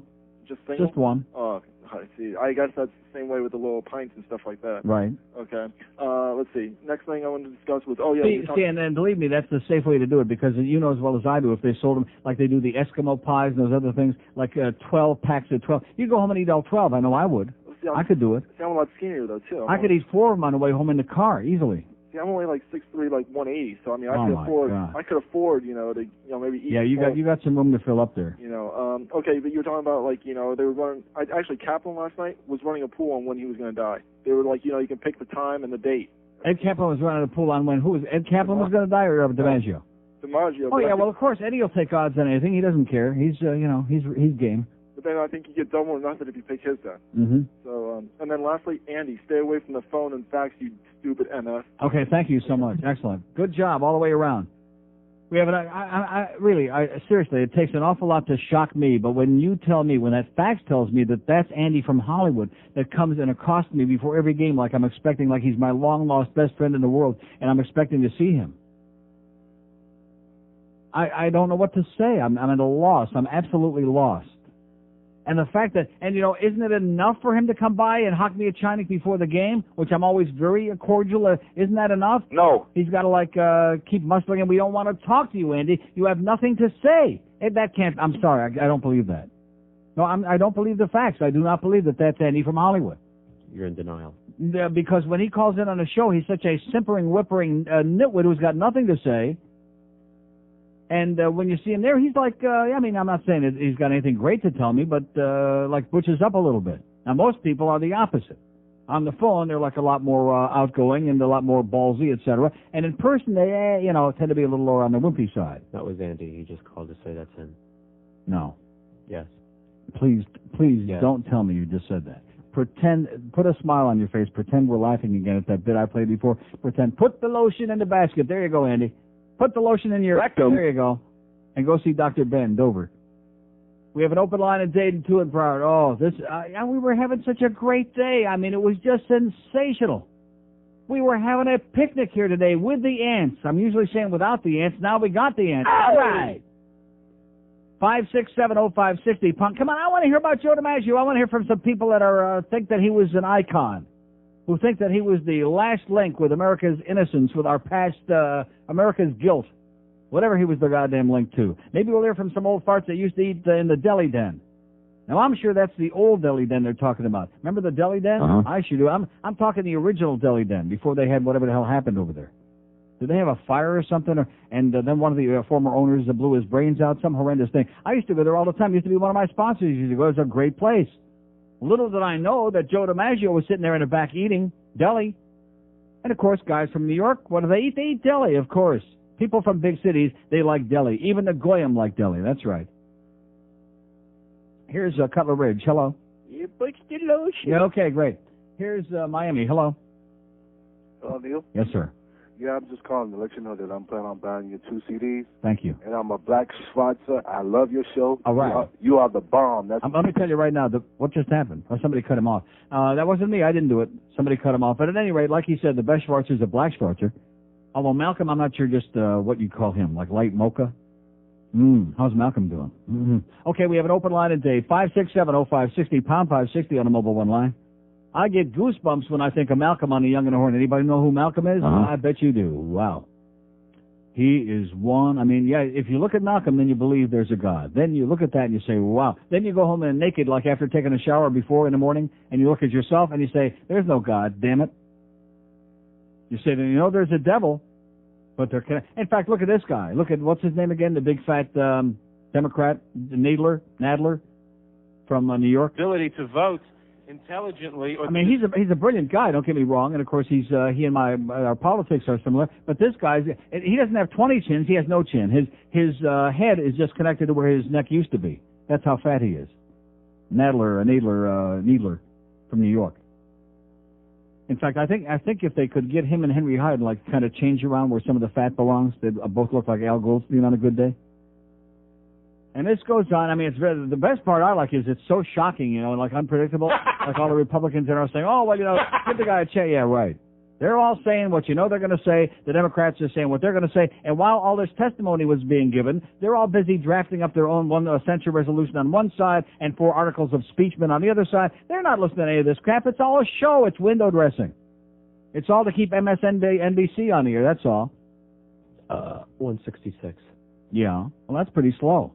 Yeah, but that's like in the first 20 minutes. Yesterday, the first 20 minutes, we had $20, and Chris was out there whining, okay? Shell station in Kendall, 117th and Kendall Drive, near the Town and Country Mall over there, right in the Shell station. You'll see the QAM van. You'll see them hanging around. Yes, sir. I was listening to Jim Mandich today on the radio, and he made some very rude comments about Frank Sinatra. I don't know if you heard the program, but I think you ought to look into it and have Mr. Mandich make an apology. All right. What he said about Mr. Sinatra and the Viagra pills and not being able to close his coffin, I thought was totally out of line. And I can't believe that a man of his ability would even make those kind of remarks. So please see what you can do. Thank you.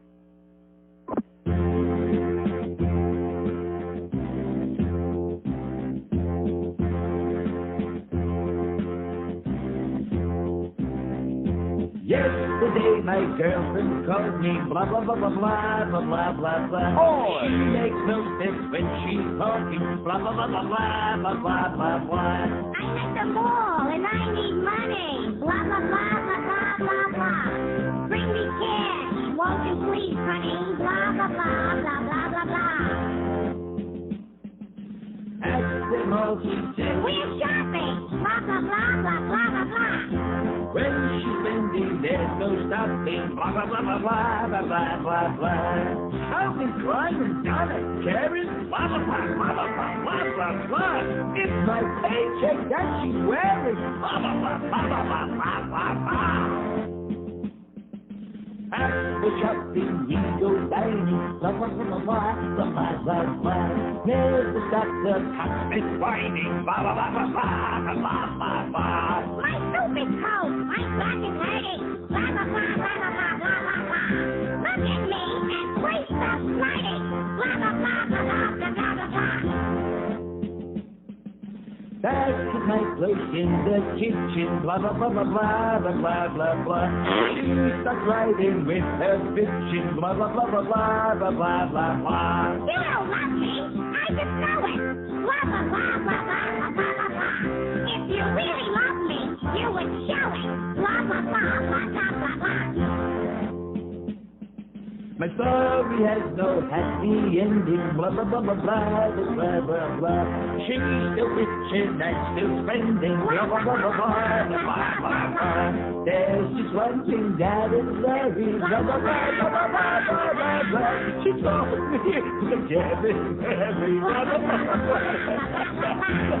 We never go anywhere. Okay, honey, I won't dig it. No problem. Okay, get him.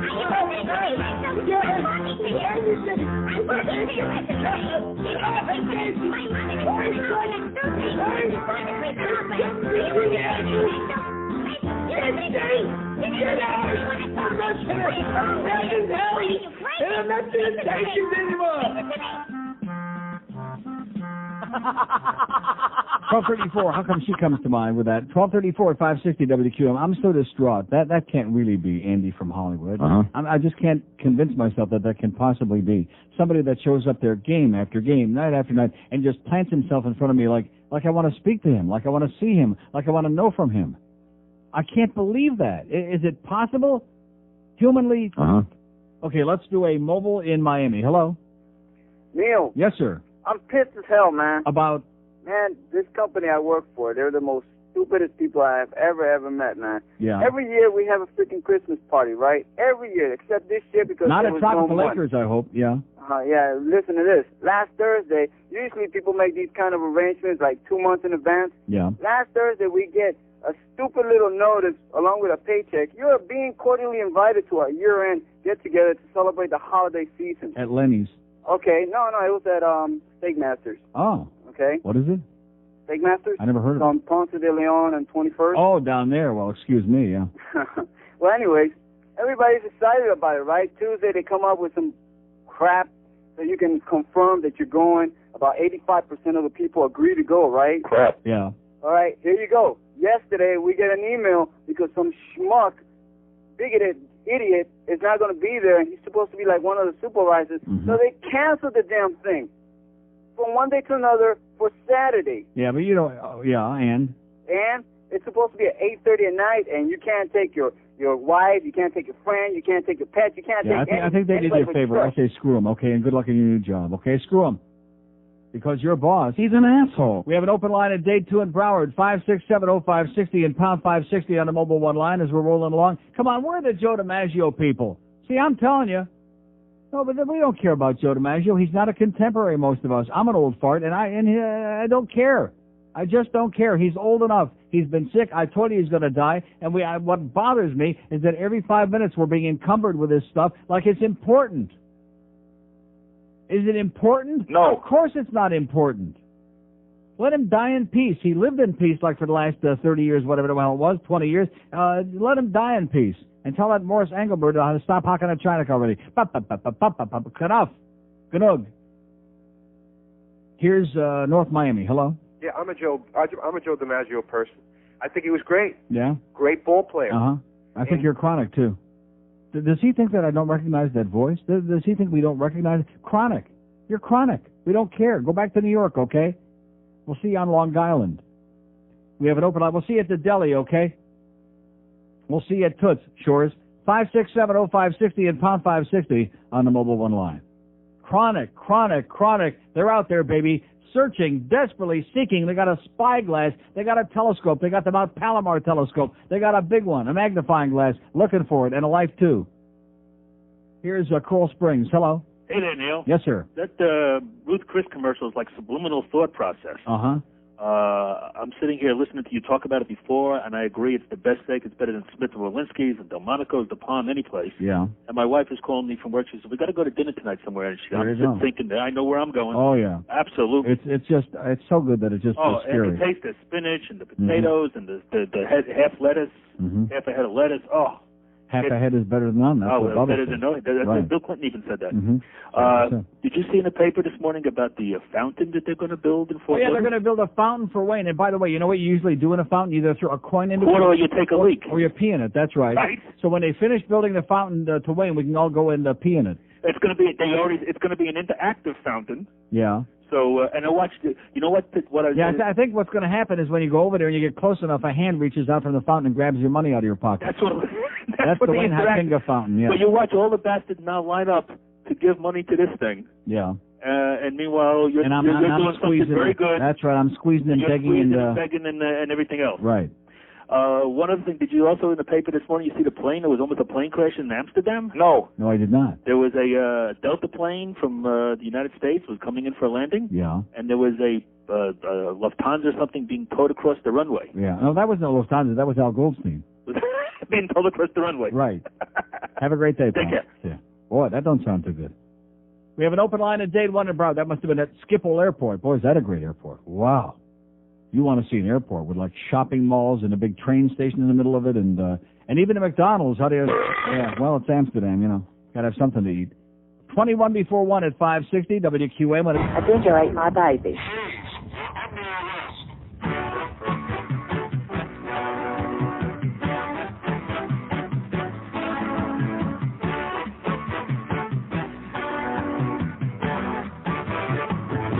Police got my butt. Police got my butt. Are you sure? Police got my butt. Oh yes, and I had quite a lot. Police got my butt. Police got my butt. But that's alright with me, 'cause it was sprayed with paraquat. I want to wish them a Merry Christmas. I want to wish them a Merry Christmas. I want to wish them a while they're smoking all of my pot. I want to wish them a Merry Christmas. I want to wish them a Merry Christmas. I want to wish them a Merry Christmas while they're smoking all of my pot. Police got my butt. Police got my butt. Police got my pot. They confiscated all I got. Police got my butt. Unbelievable. Police got my butt. Police got my butt. They busted me in a parking lot. I want to wish them a Merry Christmas. I want to wish them a Merry Christmas. I want to wish them a Merry Christmas while they're smoking all of my pot. 12:45 at 560 WQAM. Here's another fax. You know, this is getting really ponderous. You know what? Did you read this? Yeah. Yeah. Andy's girlfriend, Cynthia, the Chinese young lady who seems like a very nice, quiet young lady, but nevertheless, she's bugging me now. I'm going to tell you, these are a 1-2 bug team. In fact, maybe they can come in here and do the exterminating when we're not here, of course. My fiancé, Andy from Hollywood, just called me and told me about his fax. He is Andy from Hollywood. He drives me crazy with your show. I occasionally listen to you at work, but sometimes just listening about your show is enough, which I would imagine, Cynthia. Can you please allow him to call so we can stop bothering me about it? Ask Cynthia. The answer, Cynthia, is no. Did you understand? N-O in English. No. In Spanish. No. In Italian. No. 9 No. in German. Okay, niet. No. Okay, no. Tell him to get a life. In fact, both of you, get a hobby, okay? Get him out of my face, out of my life. And if that isn't bad enough, the worst news is that that's a dead location down there at 117th and Kendall Drive. I'm telling you, that's not our audience down there. Didn't I tell you that? Those are a bunch of militant Julios that live down there. They're not interested. They don't know me from Xavier Suarez, from Sheriff Nick. So they're going to be moving out of there in a few minutes. I have no idea how much we raised, but evidently not very much, maybe a couple of $100. An hour wasted down there, and now they're going to be moving our van and all good stuff to the shelves on the corner of US 1 and 27th Avenue, which is, what is that? Is that? It's a busy intersection. But I mean, what is it? What do you call that area? South Miami. US 1 and 27th Avenue. Something. I don't think it's a city proper. Just Miami. Just Julioville is what I call it. Oh, it's like I said. Okay, we had a real good day with us yesterday, and of course today we don't want to overdo it. We don't want to set too high of a standard because then, we don't want to set the bar too high. As they're talking about with impeachment crap, let's set it real low like they're doing. Like if you have a bad bowel movement, you're impeached, that kind of thing.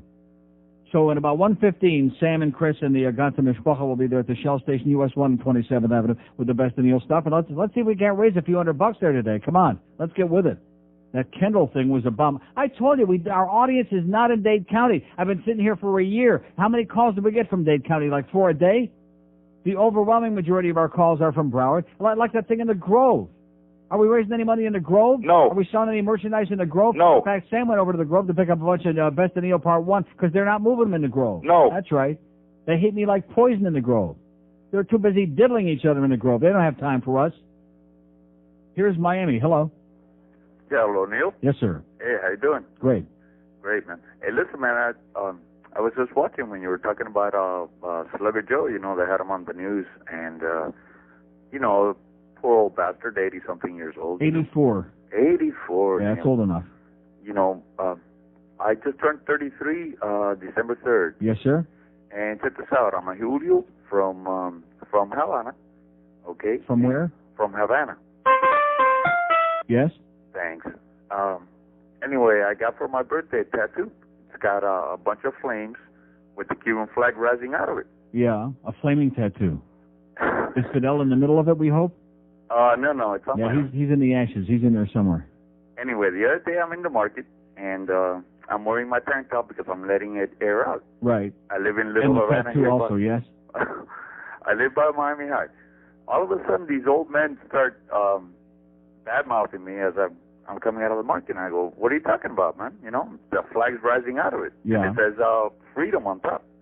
And They go, oh, because, the flag and sacred and this and that. Ah, jeez. Tell them, how come you're in China? Tell them in Cuban, however you say it. Yeah, but anyway, so I tell them, hey, listen, look at the tattoo. So anyway, bottom line goes, Neil, they go, you shouldn't desecrate the Cuban flag, this and that, right? So I go, man, you guys are so stupid. Next thing I know, one of them comes and sucker punches me on the back. Really? Yeah. We're talking about Probably Raul Martinez. Probably was, Neil. Okay, well, don't do it again, pal, and burn this. Okay, well, he was airing it out, is what he said, and that's probably what really got him upset.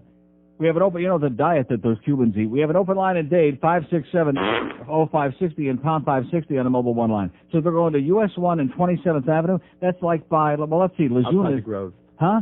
Outside the Grove. Yeah, again, where we don't have any audience. What are we going to the Grove for where we're not moving any merchandise in the Grove? But it's not in the Grove. I know exactly where it is, okay? I know exactly. It's a monstrous Shell station. Right. It has a lot of traffic because of its location. Okay, I'm hoping for the best. I appreciate the fact they're doing this. It'll be very helpful. Whatever we raise will creep us up there toward the 90,000 mark. And if we can do that by a week from tomorrow, we really have a good shot at getting that $100,000 in there for Center One. But boy, yesterday, University in Broward, haven't I always told you? West Broward is where it's at. They looked at the research in the last rating book. Weston, that's our hottest zip code for our listeners, in Weston of all places. Maybe even that guy who Henry Hyde stole his wife, that poor old guy. Maybe he's listening up there in Weston. He don't have much else to do these days.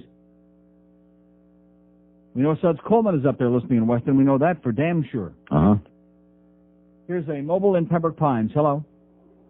Neil, Yes, sir. I agree with you on choking Joe DiMaggio. Choking Joe, yeah.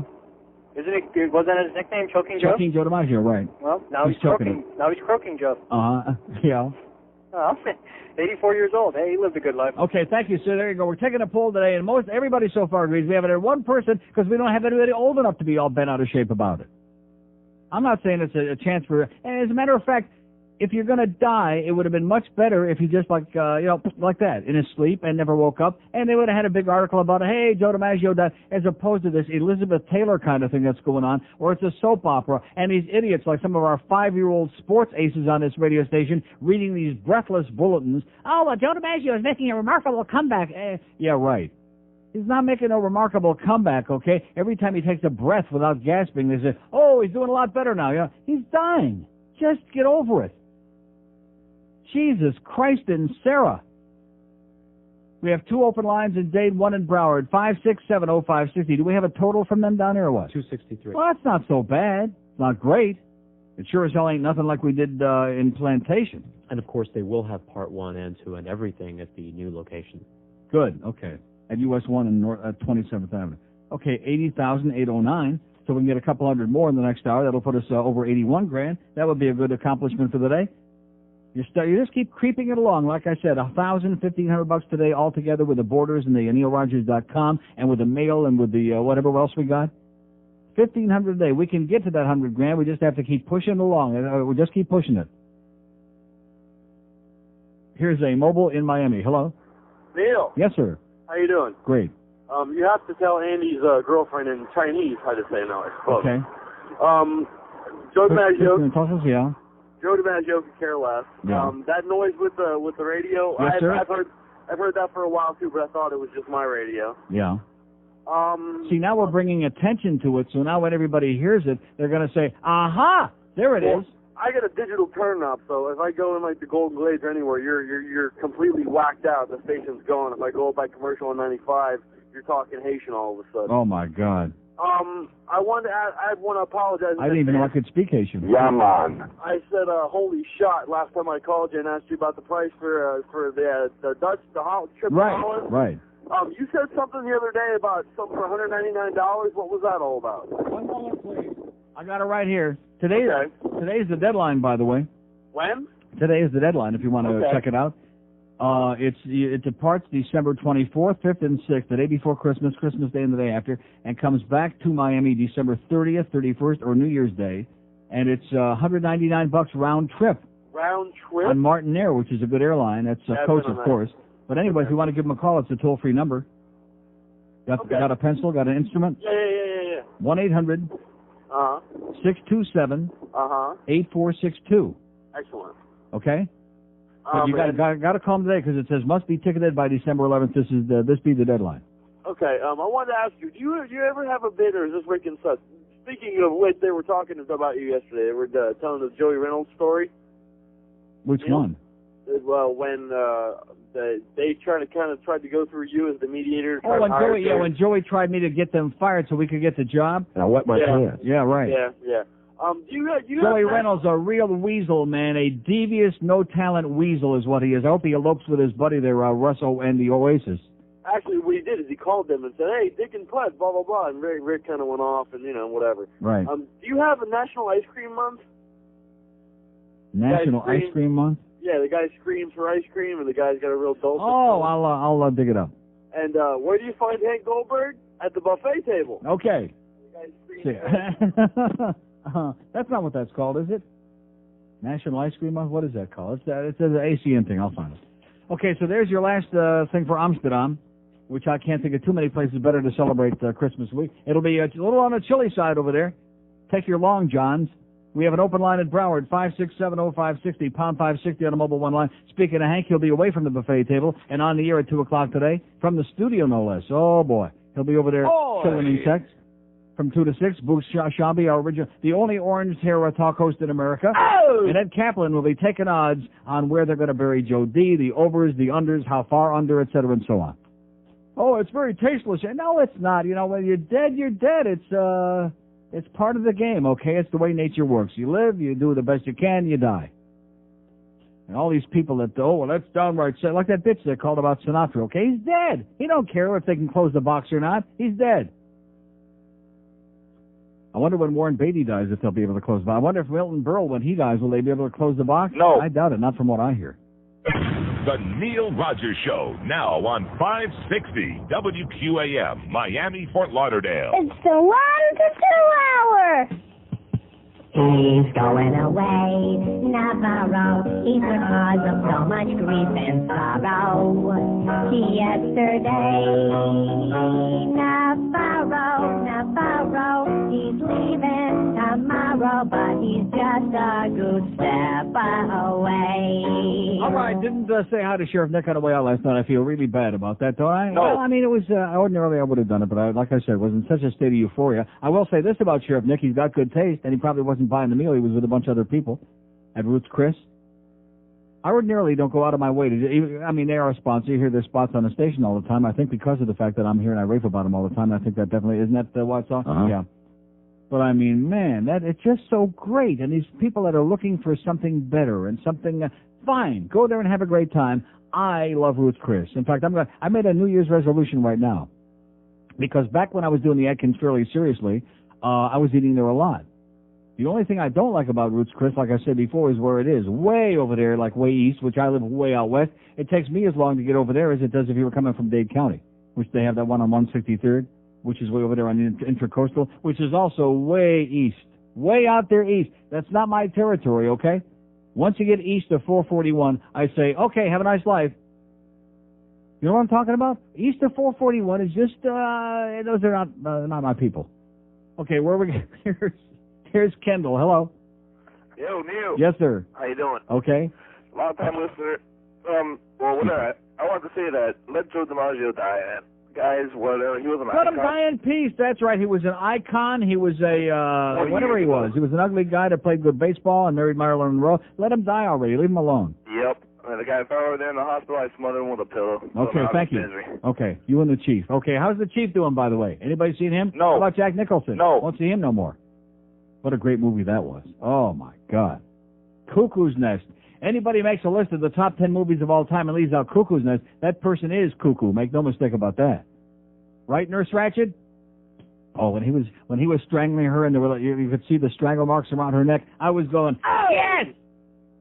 And her eyes were like bulging out of her head. That was beautiful. Oh.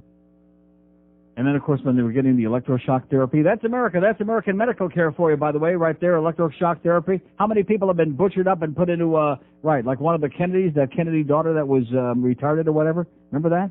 If you read your history book? Yeah, they kind of sent her off for a lot of electroshock therapy, and she became very gentle and very docile, kind of like Jack Nicholson in Cuckoo's Nest. Now, I think that was one of the sisters. I think that was the Kennedy brother's sister. I don't know. Somebody in that family. Those Catholics have so damn many babies. Here's Miami Lakes. Hello. Give Andy a break. Yeah, okay. Break this. Andy's boyfriend, I guess. Wait till Cynthia finds out about that. We don't want to hear about Andy. Anybody that mentions Andy anymore, it'll be dumped, okay? It won't get out of here, so don't waste your time. Now that I understand who I'm dealing with and what it's all about, now I really realize what it's amazing over the years. As you get rid of one, there's always somebody new comes along to replace them, to fill their big shoes with crap, right? We came here over to this station after my 7-month paid vacation on which I had a spectacular time. I come over here. Greg from Boynton Beach. We find he's moved up there to Port St. Lucie. Calls us up early along, and I hung up on him, although we did have a fax from him again the other day, which is embarrassing. We threw it in the wastebasket and don't ever want to hear from him again. We get rid of him. Now we come over to this station. Oh, here's the hockey expert, Andy from Hollywood, who just won't take no for an answer, okay? Have a great life. We wish you nothing but the best. I just don't want to talk to you. You're a whining, simpering fool on the phone, okay? I don't want to talk to you on the phone or in person. Go away. And as soon as we finally get rid of him, if that's ever possible, there will be somebody else to come along. It'll be Chaim Yankel in Deerfield or something, whoever the hell it will be. Like we've all said before, there's always one chigger in a woodpile. It's always one. Here's Coconut Grove. Hello. Hi. How you doing? Okay, you must be the one in the Grove that's listening. Yes, yeah, sir. all three of us. Great. The Borders here is hiding your CDs under the counter. Under the counter? Yeah. Well, what kind of crap is that? So that's why I'm. They're not behind the counter. They're under the counter. They're under the counter. So in other words, you have to go out of your way and go in there and axe. Yeah. Well, tell everybody to butch up and axe. Yeah. What do you think about a Hogan run for president? What do I think about what? Hogan run for president. Yeah, Hogan. Okay. We have an open line in Dade 1 Broward. That was in the Grove, just to figure that out. 567-0560 and pound 560 on the AT&T wireless line. Doo-doo-doo-doo-doo. Yeah, right. Here's a mobile in Fort Lauderdale. Hello. Neil. He was trying to say Hulk Hogan, but he just couldn't get it out. Yes, sir. Speak to me, sir. Neil, I wanted to reiterate, I got the great deal going to Amsterdam. Yeah, you did? From December 26th to December 31st, $250 round trip. I locked up 5 tickets this morning, 10:30. I thought it was $199. Well, I went through travel agent. I'm not complaining. Oh, okay. That's still a hell of a deal. It's a smoking deal, and I went there last year. Same time. We're staying at a... No, it's a non-smoking flight. Well... I got you. Yeah, I got you. But, I mean, you can't beat it for a vacation. It's a quick trip over, and you get to party down there for 4 or 5 days. It'll be great. For $250, you can't even fly to Chicago and back for that. Right. And the big reason why I'm going is because my mom and my sister are coming down from a place worse than this, if you can imagine. I'll give you one guess. Tampa. Auburn, New York. Oh, boy. Wow. I didn't know there was anybody left in Auburn, New York. Right, you can I thought imagine. they cleared it out. Right, so they're coming down, and I'm leaving town. They can stay at my place. Excellent. And, good choice. Right, we're going over, and we're going to party. So we'll burn one for you, and we'll be thinking about you. Have a great time. Say hi to Big Al when he's over there, Al Goldstein. Yeah, I know. I got to get the key, Neil. Okay, you got it. Later. See ya. Just look in your... Rectum. There you go. Hey, the key actually works, okay? That's what John tells me. The key actually works. Was I over there at that... No. Forget it. But I'm sure that apartment has got a real narrow, winding staircase like all the other places, the old places in Amsterdam, which is most of the joints. I can just see Al waddling up that real narrow stairway. In fact, I'd pay money to watch that, as long as he had his clothes on. We have an open line in Broward, 567-0560, pound 560 on the AT&T wireless line. Here's Miami. Hello. Neil. Yes, sir. I went to the Grove yesterday for the sole purpose of donating $40. Right. I went there. I think I know why people probably aren't buying it. The lady took like 20 minutes to figure out how to ring that up. Oh, for crying out loud. What, we got a bunch of rocket scientists over there at that border store? I have no idea. She kept like asking somebody, how do you do this? How do you do this? How do you ring this up? Yeah. So eventually I finally got it, and I'm really happy. I was laughing my ass off all yesterday. Great. And great job. Thanks a lot. Bye. See ya. Well, there you go. Now we're finding out, like, another chigger in the woodpile. They got people over there, dodo birds, who can't figure out this. If you're going to be involved, if you agree to be involved in something like the Borders people did, and most of the stores have been really upfront and great and put it right behind the counter where everybody can see it, most of them have been great. But some of the stores and some of the people that work within those stores, I don't care whether you like me or not. This is a charity thing we're doing. It makes no difference whether you like me. The fact is that these people should be explained how this thing works, what is going on. It should be like falling off a log, piece of cake. So you put the money in a separate envelope, you stick it in your rectum, whatever you do with it, okay? Just make it easy instead of making it hard, okay? Leave it to the guys that come in. They'll make it hard, but you will make it easy. God. So in other words, about 1:15, they'll be showing up at the shelves at US 1 and Northwest, not Northwest, at 27th Avenue. Is it Northwest? Is it, what is it? No, it's not Northwest. It's what? Southwest. Huh? Southwest. Yeah, Southwest. Well, see, that's why when you said that, it confused me, because I thought, what the hell is this man talking about? Southwest 27th Avenue and US 1 down there in, that's South Miami. It's like borderline. It's like borderline Gable, South Miami, and the Grove, right? In that area, where nobody listens to us. 9 minutes after 1 at 560 WQAM. It's Friday, you bastard. Mr. Richard Smoker, you're a poopy poker. Chardonnay and cocaine in the spine. Rectum. Cigarettes and coffee breath. Little boys on crystal meth. Tonight we'll tango in the street. You start me, Mr. Richard Smoker. You're a chicken choker. Tonight you're gonna let it all hang out. Pantyhose and document. Smoking menthol cigarettes. Tonight we'll tango in the street. You start me. Billy Bobby, Billy Bobby, Billy Bobby, Mr. Richard Smoker, you're an oh-no yoker. Cognac and black coffee with the boys. Dancing in your busted brown, whirling to the techno sound. Your hands are wet, your hair is slick. You smoke, Billy Mr. Richard Smoker, you're a velvet joker. Brucey Jeff will pick you up at 10. Alright. Going out, dancing city, Friday night, gotta look pretty. Tonight we'll tango in the street. You party, Billy Bobby, Billy Bobby, Billy Bobby. I prefer the white meat myself. It's 1:15 at 560 WQM. So Sam and Chris will be down there at US 1 and at Southwest 27th Ave at about 1:25 in about 10 minutes, and they're going to stay there till we raise $1,000 today. Oh! That's what they said, which they could be there till 3 in the morning because what did we do? 263 at the other joint, something like that, less than 300. So one thing we found out today is that Kendall, and when we went to Borders in Kendall, what did we raise there? Let me take a look. 1845. That's not bad. That wasn't too bad. And the sales at that Kendall Borders were spectacular the first few weeks. So maybe just everybody in Kendall already has got this stuff. Could that be it? For the record, the Plantation? Plantation was going stronger than last week. They were $80, 4 pieces of merchandise. So all of a sudden, Plantation fell out of the. I don't know. But it's them and Kendall, right? Huh? Are the two big ones? Yeah, in Fort Lauderdale, the Borders in Fort Lauderdale, where we did the first appearance, they do very well. Fort Lauderdale, Kendall, and Plantation. And surprisingly, Boca has had some really good weeks, too. They love us in Boca. They won't call us in Boca, but they love us like poison. Where we going? Here's a mobile in Miami. Hello? Hey, Neil, that's me. Neil, I got 2 things for you real quick. Yes, sir. Brooke Daniels is going to be on 940, and at Borders, are they going to have also the Phil? Hey, Neil, are they also going to have Phil Hendricks? I bought your CD last week, but I'm looking for Phil's now. No. They're not going to have it. No, got it. No. Okay, maybe Borders in L.A. somewhere. Neil, can you give me a little Phil Hendricks here, just in case? Are you sure? Yeah. Have a great day, pal. Okay. Thanks. He's jonesing for Phil, okay? No, they're not going to have the Phil Henry CDs. No, we are not. Okay, we have 2 open lines in Dade, 5670560. By the way, I forgot to mention, George is going to be doing the last half hour of the show today because we've decided to keep George in practice, especially on Friday. Why not let the old man out early for a half hour on Fridays once in a while? Not every week, but once in a while. Huh? What's wrong with that? I think it's great. In fact, I might just be surprising those guys down there. I might be zipping down to US 1 and 27th Avenue to be making an appearance with them to try and beat the crap out of these people and help get that $1,000 today. Because after seeing the way that mail trickled in here this morning, I mean, that was pretty weak, boys and girls. That was pathetic. What's that address again? Checks made out to Center 1, care of Neil Rogers, WQAM, 20295, Northwest 2nd Avenue, Miami, 33169. It's really not that difficult. It's easy.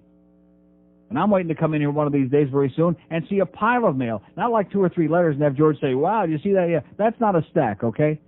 That's another guy. Used to be sheriff in Broward County, but forget about that stack. Here's Fort Lauderdale. Hello? Jolton Joe's still alive. Yeah. Getchke's hit. Okay, whatever. Your phone. We've had about 2 or 3 of those today. And that's the guy that usually does the real bad poetry anyway, so maybe it was a blessing. We have an open line at Dade 1 in Broward, 5670560 and pound 560 on the AT&T wireless line. Here's a mobile in Atlantis again. Hey. Yes, sir? You were wondering about the city of Atlantis, where it is, what it is. Well, I wasn't all that excited, but I mean... No, but it's what it is. It's in Palm Beach County? Yes, it's like right in the middle of Lantana and Lake Worth.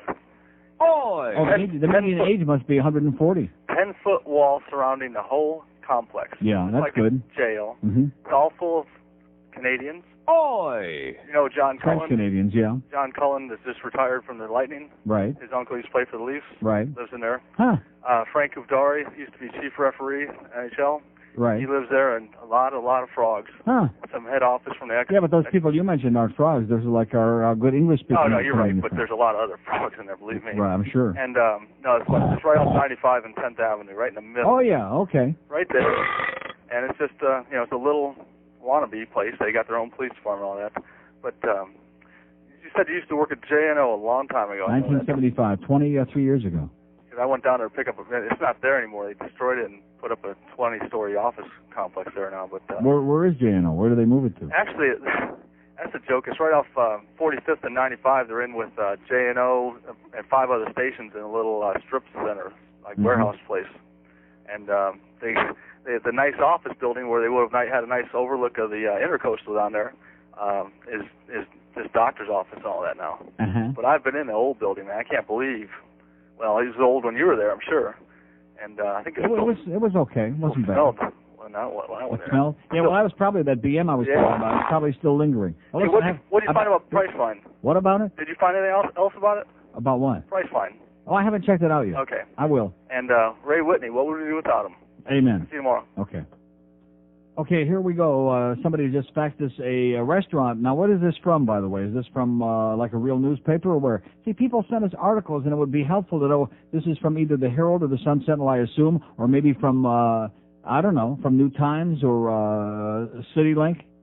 How do they spell CityLink? S-I-T-T-Y? So how would Brian Murray say that? So anyway, they're reviewing Tropical Acres in Fort Lauderdale, which that isn't really Fort Lauderdale, by the way. Tropical, that's like Davie. It's on Griffin Road, huh? Yeah, that's not Fort Lauderdale. Well, anyway, it goes on about, sounds like a housing development. It sure does. And probably sounded even more like a land scheme when it developed in 1949, but it's enjoyed more longevity than most real estate projects for some very simple reasons: high quality, reasonable prices, and consistency. And it bills itself as Broward's oldest steak and seafood restaurant. No one will dispute that. They're getting ready for their 50th anniversary. It says the kitchen still offers fried onion rings as an upscale appetizer, fried mushrooms, fried zucchini slices. The mushrooms are relatively bland, while the mushrooms, not trendy, porcini or portobello, are lightly coated, etc. So they're okay. The filet mignon is a sizable piece and nearly lean enough to please even a cardiologist.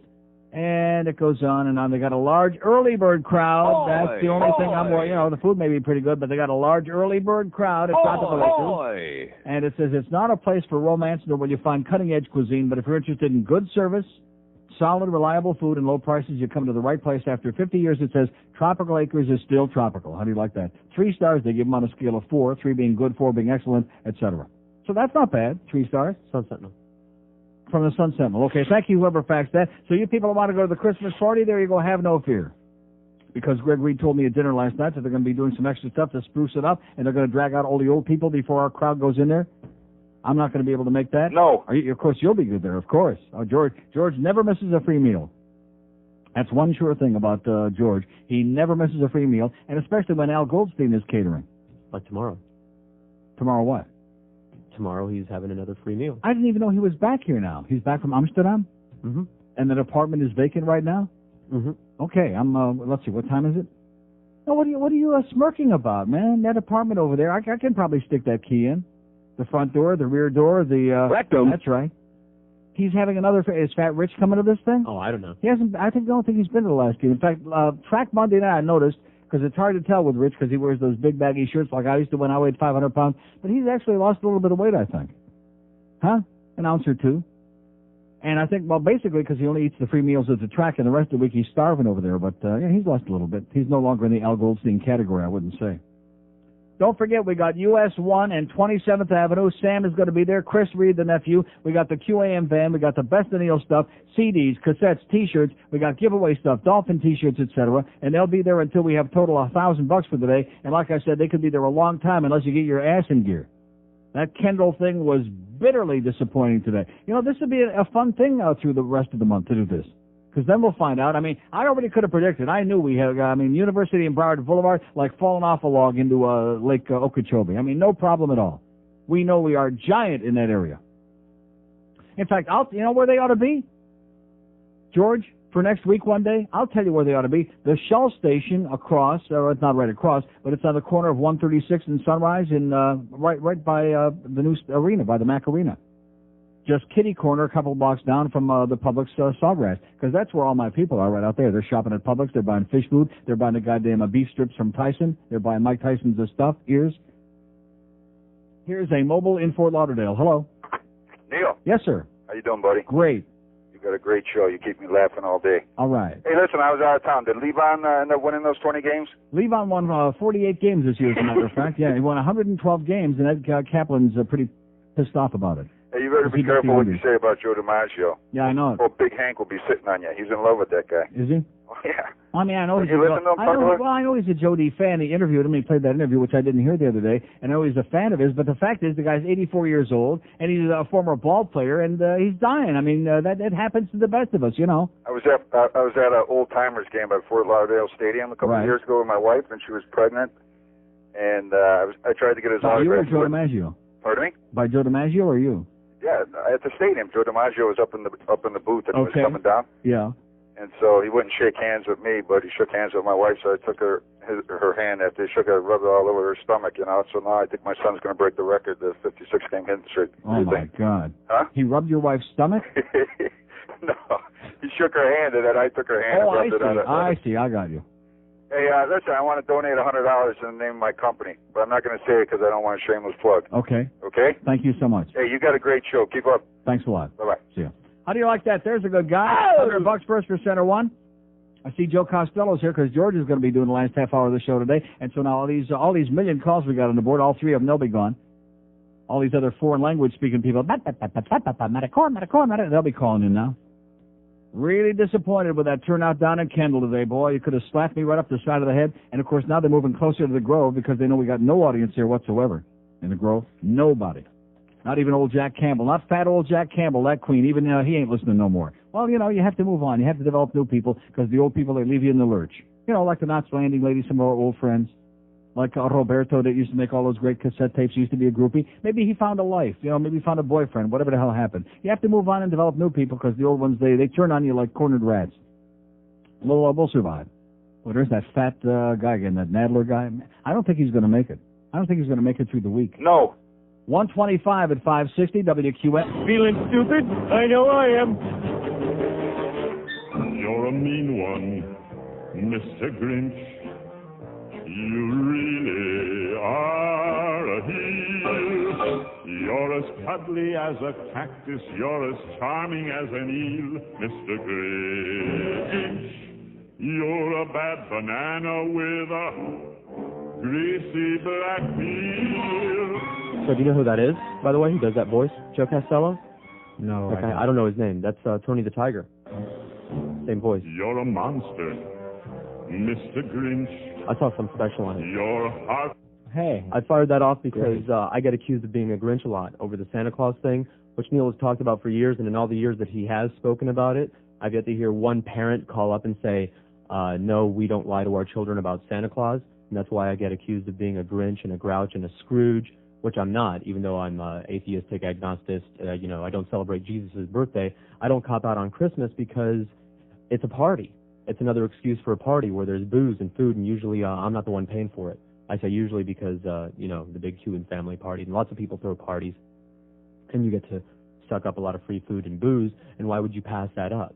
You know, even if you weren't celebrating Jesus' birthday, and not to mention the Hanukkah thing. So I don't have a problem with the holiday seasons or the whole Christmas thing, and I used to go caroling. Can you believe that? Do you know anyone who's ever been caroling? Neither do I, except for the people that I used to go caroling with. Obviously up north, walking around through the snow. It would lose something down here, I could imagine. and you'd also get shot. If somebody knocked on your door and they were singing, you would just blow them away down here. But I like, the whole Christmas giving gifts and the party thing, and we sing carols, and I have a stack of Christmas CDs, that really thick stack, including all this kind of stuff. I already played that. Here I got a whole new batch of Christmas CDs from Tracy Neely, by the way, which I'm adding to my collection, which is about this thick now. I'm holding my fingers apart. And Louis Armstrong. Have you heard this before? All the old timers have heard all these things. Sam and the nephew are there, by the way. Oh, good. By the way, vans. Both vans, 27th Avenue and US 1, big fat Shell station. I hear it's raining, but don't let that deter you, please. They say they're going to stay there until they raise $1,000. Do you think that's true? Do you think that they will, A, actually raise that much money, or do you think that they'll stay past 2 o'clock if they don't? What do you think? I don't know. You don't know? But Sam sounded very enthusiastic. He said he's jacked. He's stoked about this whole thing. So please go down there and patronize us, Center One. Buy the crap. It's good crap.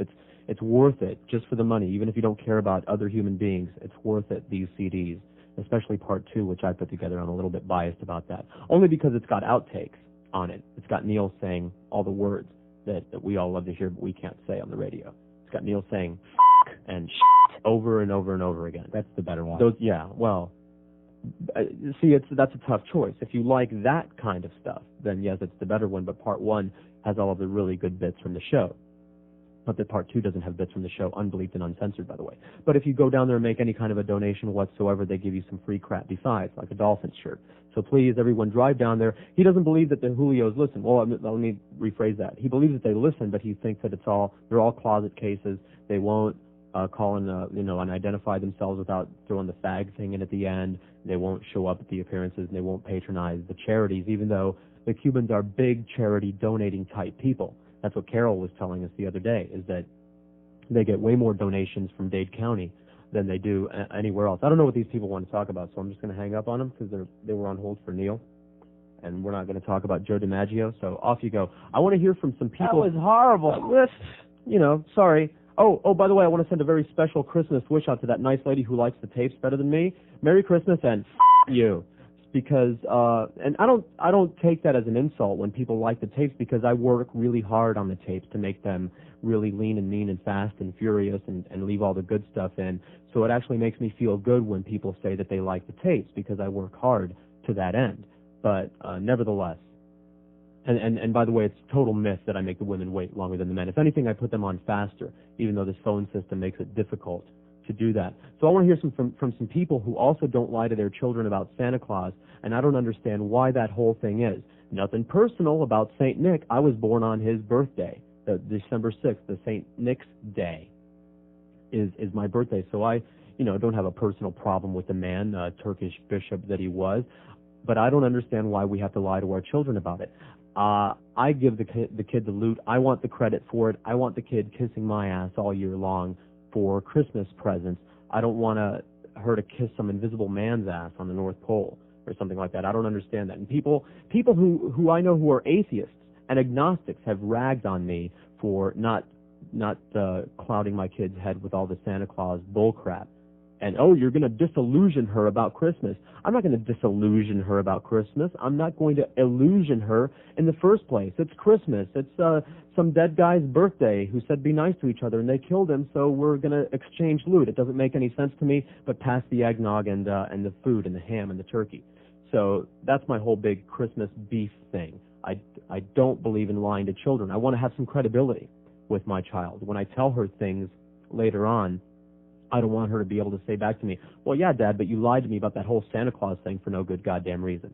They don't care. Trust me. I asked all of them, all the children of the world. I asked them, do you care when you get the Nintendo set? Do you care if it says from Santa or from Mom and Dad? Do you care? And they said, we don't give a shit. Just, plug it into the TV for me as quickly as you can. Mobile and Homestead, hello. Hey, George, I hear you, man. I want the credit, too. I go in debt. I ain't want somebody taking the credit for it, Right. Like yeah. Santa Claus. I owe my life to MasterCard, and Santa Claus is going to get the credit? That's what I'm talking Everyone, about. and both sides of the families, the Spicks and the Hicks gave me a hard time about it. Yeah, people that are friends that are young people, like really revolutionary-minded people that I know, they give me a hard time about it. Oh, Christmas without Santa Claus is like Christmas without Santa Claus. I don't get it. Nah, man. Go ahead, I'm sorry. I just want to say good to hear your voice again, man. Forget that lady, you know. Thank you very much. I'd like to hear your voice anytime better than stupid tapes. Oh, okay. But, all right, great. I'm out of material. Thanks a lot. Later. All right, we got one, although I don't know if he said he was a parent or what the deal is. Is that one of the team, one of the promotions team? Yeah, it's Sam. He wants to make sure Neil's not really going by there. We like to do immediate updates. I don't know where Neil went. He just said, hey, it's Friday. I want to get the hell out of here. Do you think? No, of course, you're here. They're not going to buy that. Lying to the audience is not my bag anyway. No, he just... Sam bought it. He was afraid. He said he wanted to pretend like he was working. Why would anybody be afraid of him? Mobile in Miami, hello. Hello? Mobile, hello. Yeah, how you doing, George? Okay. Listen, my son, his mother's Jewish and I'm Catholic, and we don't talk about, Santa Claus and... You don't? Oh, my God. No, we just tell them how it is, We tell them that it's just advertising for people to go out and spend money. There's a special layer of hell just for people like us. No, who deprive their children of the myth of Santa Claus. Right. And another point I want to make, I'm a Julio, I'm a Republican, but of course. I buy stuff from Neil. I like Neil all the time. Uh-huh. Neil says the truth. I'm always listening to him on the car radio, and I agree with a lot of his points. Mm-hmm. Let me tell you at one point, this. I'm gonna jump ship because I've been watching this Clinton stuff with the Republicans. Yeah, this is the best thing that the Republicans could have done for the Democrats. Is all this ridiculous crap. Right, they're shooting their foot, and I'm jumping ship. They are shooting their feet. Yeah, I'm gonna become a Democrat because it's just they're. There you go. They don't get it. They really think that the American people care about monkey business behind closed doors. They're behind the times. It's just way pitiful. behind. They're showing the people how out of touch they were. We always suspected it, but now they're proving it. You're right, George. Have a great day, George. Okay, thank you very much, and Merry Xmas. That pisses the Christians off a lot. The whole Xmas thing, you're taking the Christ out of Christmas. So I go to great lengths to use Xmas whenever possible because it is Xmas. It's just like excuse for a party. Oh, there you go. It's an excuse for a party. Any excuse. Mobile in Oakland Park. Hello? Is there anything negative on your whole attitude is pathetic, you little stick moron? And? Is that it? Thank you very much. See there, Joe, I was just telling you the other day, that's how you know that you're on the right track. That's like the I-95 north sign. If you want to go north, it's when you piss people off. No, there's nothing I don't know about you. I don't even know what he was. He sounded like a New Yorker. Oh, that's what it was? A throwback to the New York day when I was ripping the New Yorkers. Go back. It's nice and cold up there for you. Fort Lauderdale, hello. Hello. Hello. How you doing? Okay. I want to comment about this Santa Claus thing, okay? Please. I have just today, for the first time, a couple of people that don't play that game. Yeah, well, I'm a father of 5. Oh, wow. And I'm a young guy. I'm 35. Jesus Christ. Yeah, well, actually 6, but I have 3 boys and 3 girls. But this is the gig, okay? I've been listening to Neil for a long time. He reminds me of a guy named Alan Berg from Denver that got shot for doing what he does. Right. But I love listening to him because he's so controversial. Yes. But anyway, about the Santa Claus thing. Yes. I think it's a big joke. And I think it, really pees me off. I don't know if I can say that over the radio or not. It pisses you off. Yeah, it pisses me off real bad. You know why? Because when I was a kid, my mom and dad took it from me. And till I was 14 years old, I thought there was a Santa Claus. Yeah. And God. and then I found out, and I'm like, oh, great. You need to get out more. I just told my kids, right? I have from 12 to 2, they range. I just told them real early on. I said, look, this whole Santa Claus thing is a big joke, and they've always been afraid of Santa Claus. Like you go in the mall, you're supposed to sit down in Santa's lap. My kids, they'll scream, dude. They'll scream forever and ever. They want to get away from these people, all right? They think they're creeps. So that's what I'm saying. Okay. I'm synonymous with you today about the Santa Claus thing. Beautiful. And I just think I think this whole Christmas thing is a big joke. Okay. I really do. Thank you very much. Yeah, it is a big joke, but what the hell? I'm not going to pass up any excuse for a party or any excuse where people, even if it's fake, acting nice to each other for one day out of the year, even if it's fake. That's okay with me. 20 till 2 on QAM. Hey everyone, Roy Foster here. Yeah, I used to be a big football star, but now I work here. You're listening to the most straight-up person I know, George. God. All year long he's busy making toys for all the little girls and the little boys. He puts them in his sled and gives his whip a crack. On Donder, on Blitzen, but never on Smack. 'Cause Santa doesn't cop out on dope. No. Has he ever even tried it? Will you know the answer's no? No. So little kiddies, here's my point. Just leave him cookies, save your joy. 'Cause Santa Claus turns on in his own way, watching you when I turn on Christmas Day. 13 till 2 on 560 WQAM 5670560 pound 560 on the AT&T wireless line. $478. People must be just throwing change as they drive by. $478 at the van location, 27th Avenue and US 1 in Miami. So go down there and see those guys. Please prove the old man wrong that the Spicks actually do support charities that he supports. They do support charities, just not any one that he's behind. Lady in Perrine, hello. Lady in Perrine. Hi, George. Hi. I just wanted to tell you, I totally agree with you on the Santa thing. Really? See, I thought I was all alone, and I tried my private life to find anyone. It felt like lying, and my totally feeling is, lying. Well, my feeling is they have a wonderful Christmas. I mean, they're getting all this loot. They don't need anything extra. But the only thing is, when they're little, you got to make sure you tell them that, like, some of their classmates believe this, because you don't want them to sort of. You know what? Same conversation about Santa as we did about the God thing. Before she went to school, we had to tell her, don't talk about the God thing. People will beat you with a rock. Right. Because my whole family thought I was crazy. Right. And all their cousins believed, so they had to understand that until their cousins. But you know what? It made them feel so adult, so grown up. And we were just talking about it the other day, and now they're 9 and 10. Hello, what's going on there? That was I don't bizarre. know. Was that me? No. But anyway, now they think it's wonderful. They think it's wonderful that I never lied to them. That's bizarre. And the thing about it that's hypocritical, because if you believe in God, you tell your kids about God. Right. But obviously, the adults know that there is no Santa, so it's an outright lie. I know, it's terrible. And I was one of these morons that never questioned it, and I believed it so long that my mother had to kind of tell me, and I still remember feeling rotten. Yeah.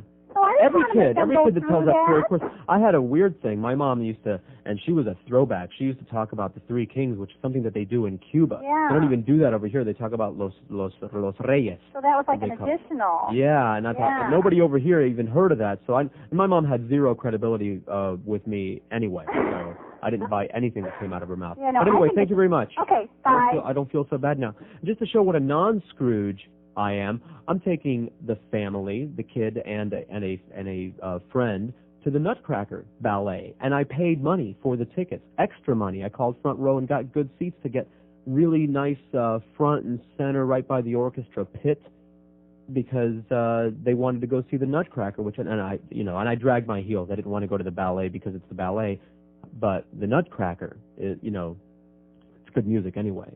If you like that kind of stuff. I think it was my first record that was given to me when I was a little kid. My aunt, who defines Christmas for me, because I never would have gotten anything good if it weren't for my aunt, my mother's sister, coming through for me every year, and she gave me the Nutcracker record, the suite, which is the greatest hits version of a ballet. So this thing better not be boring tonight. And I should bring a book, shouldn't I? The ballet. Bring a book and a pillow. Bring a book. I'll bring my laptop that I just got.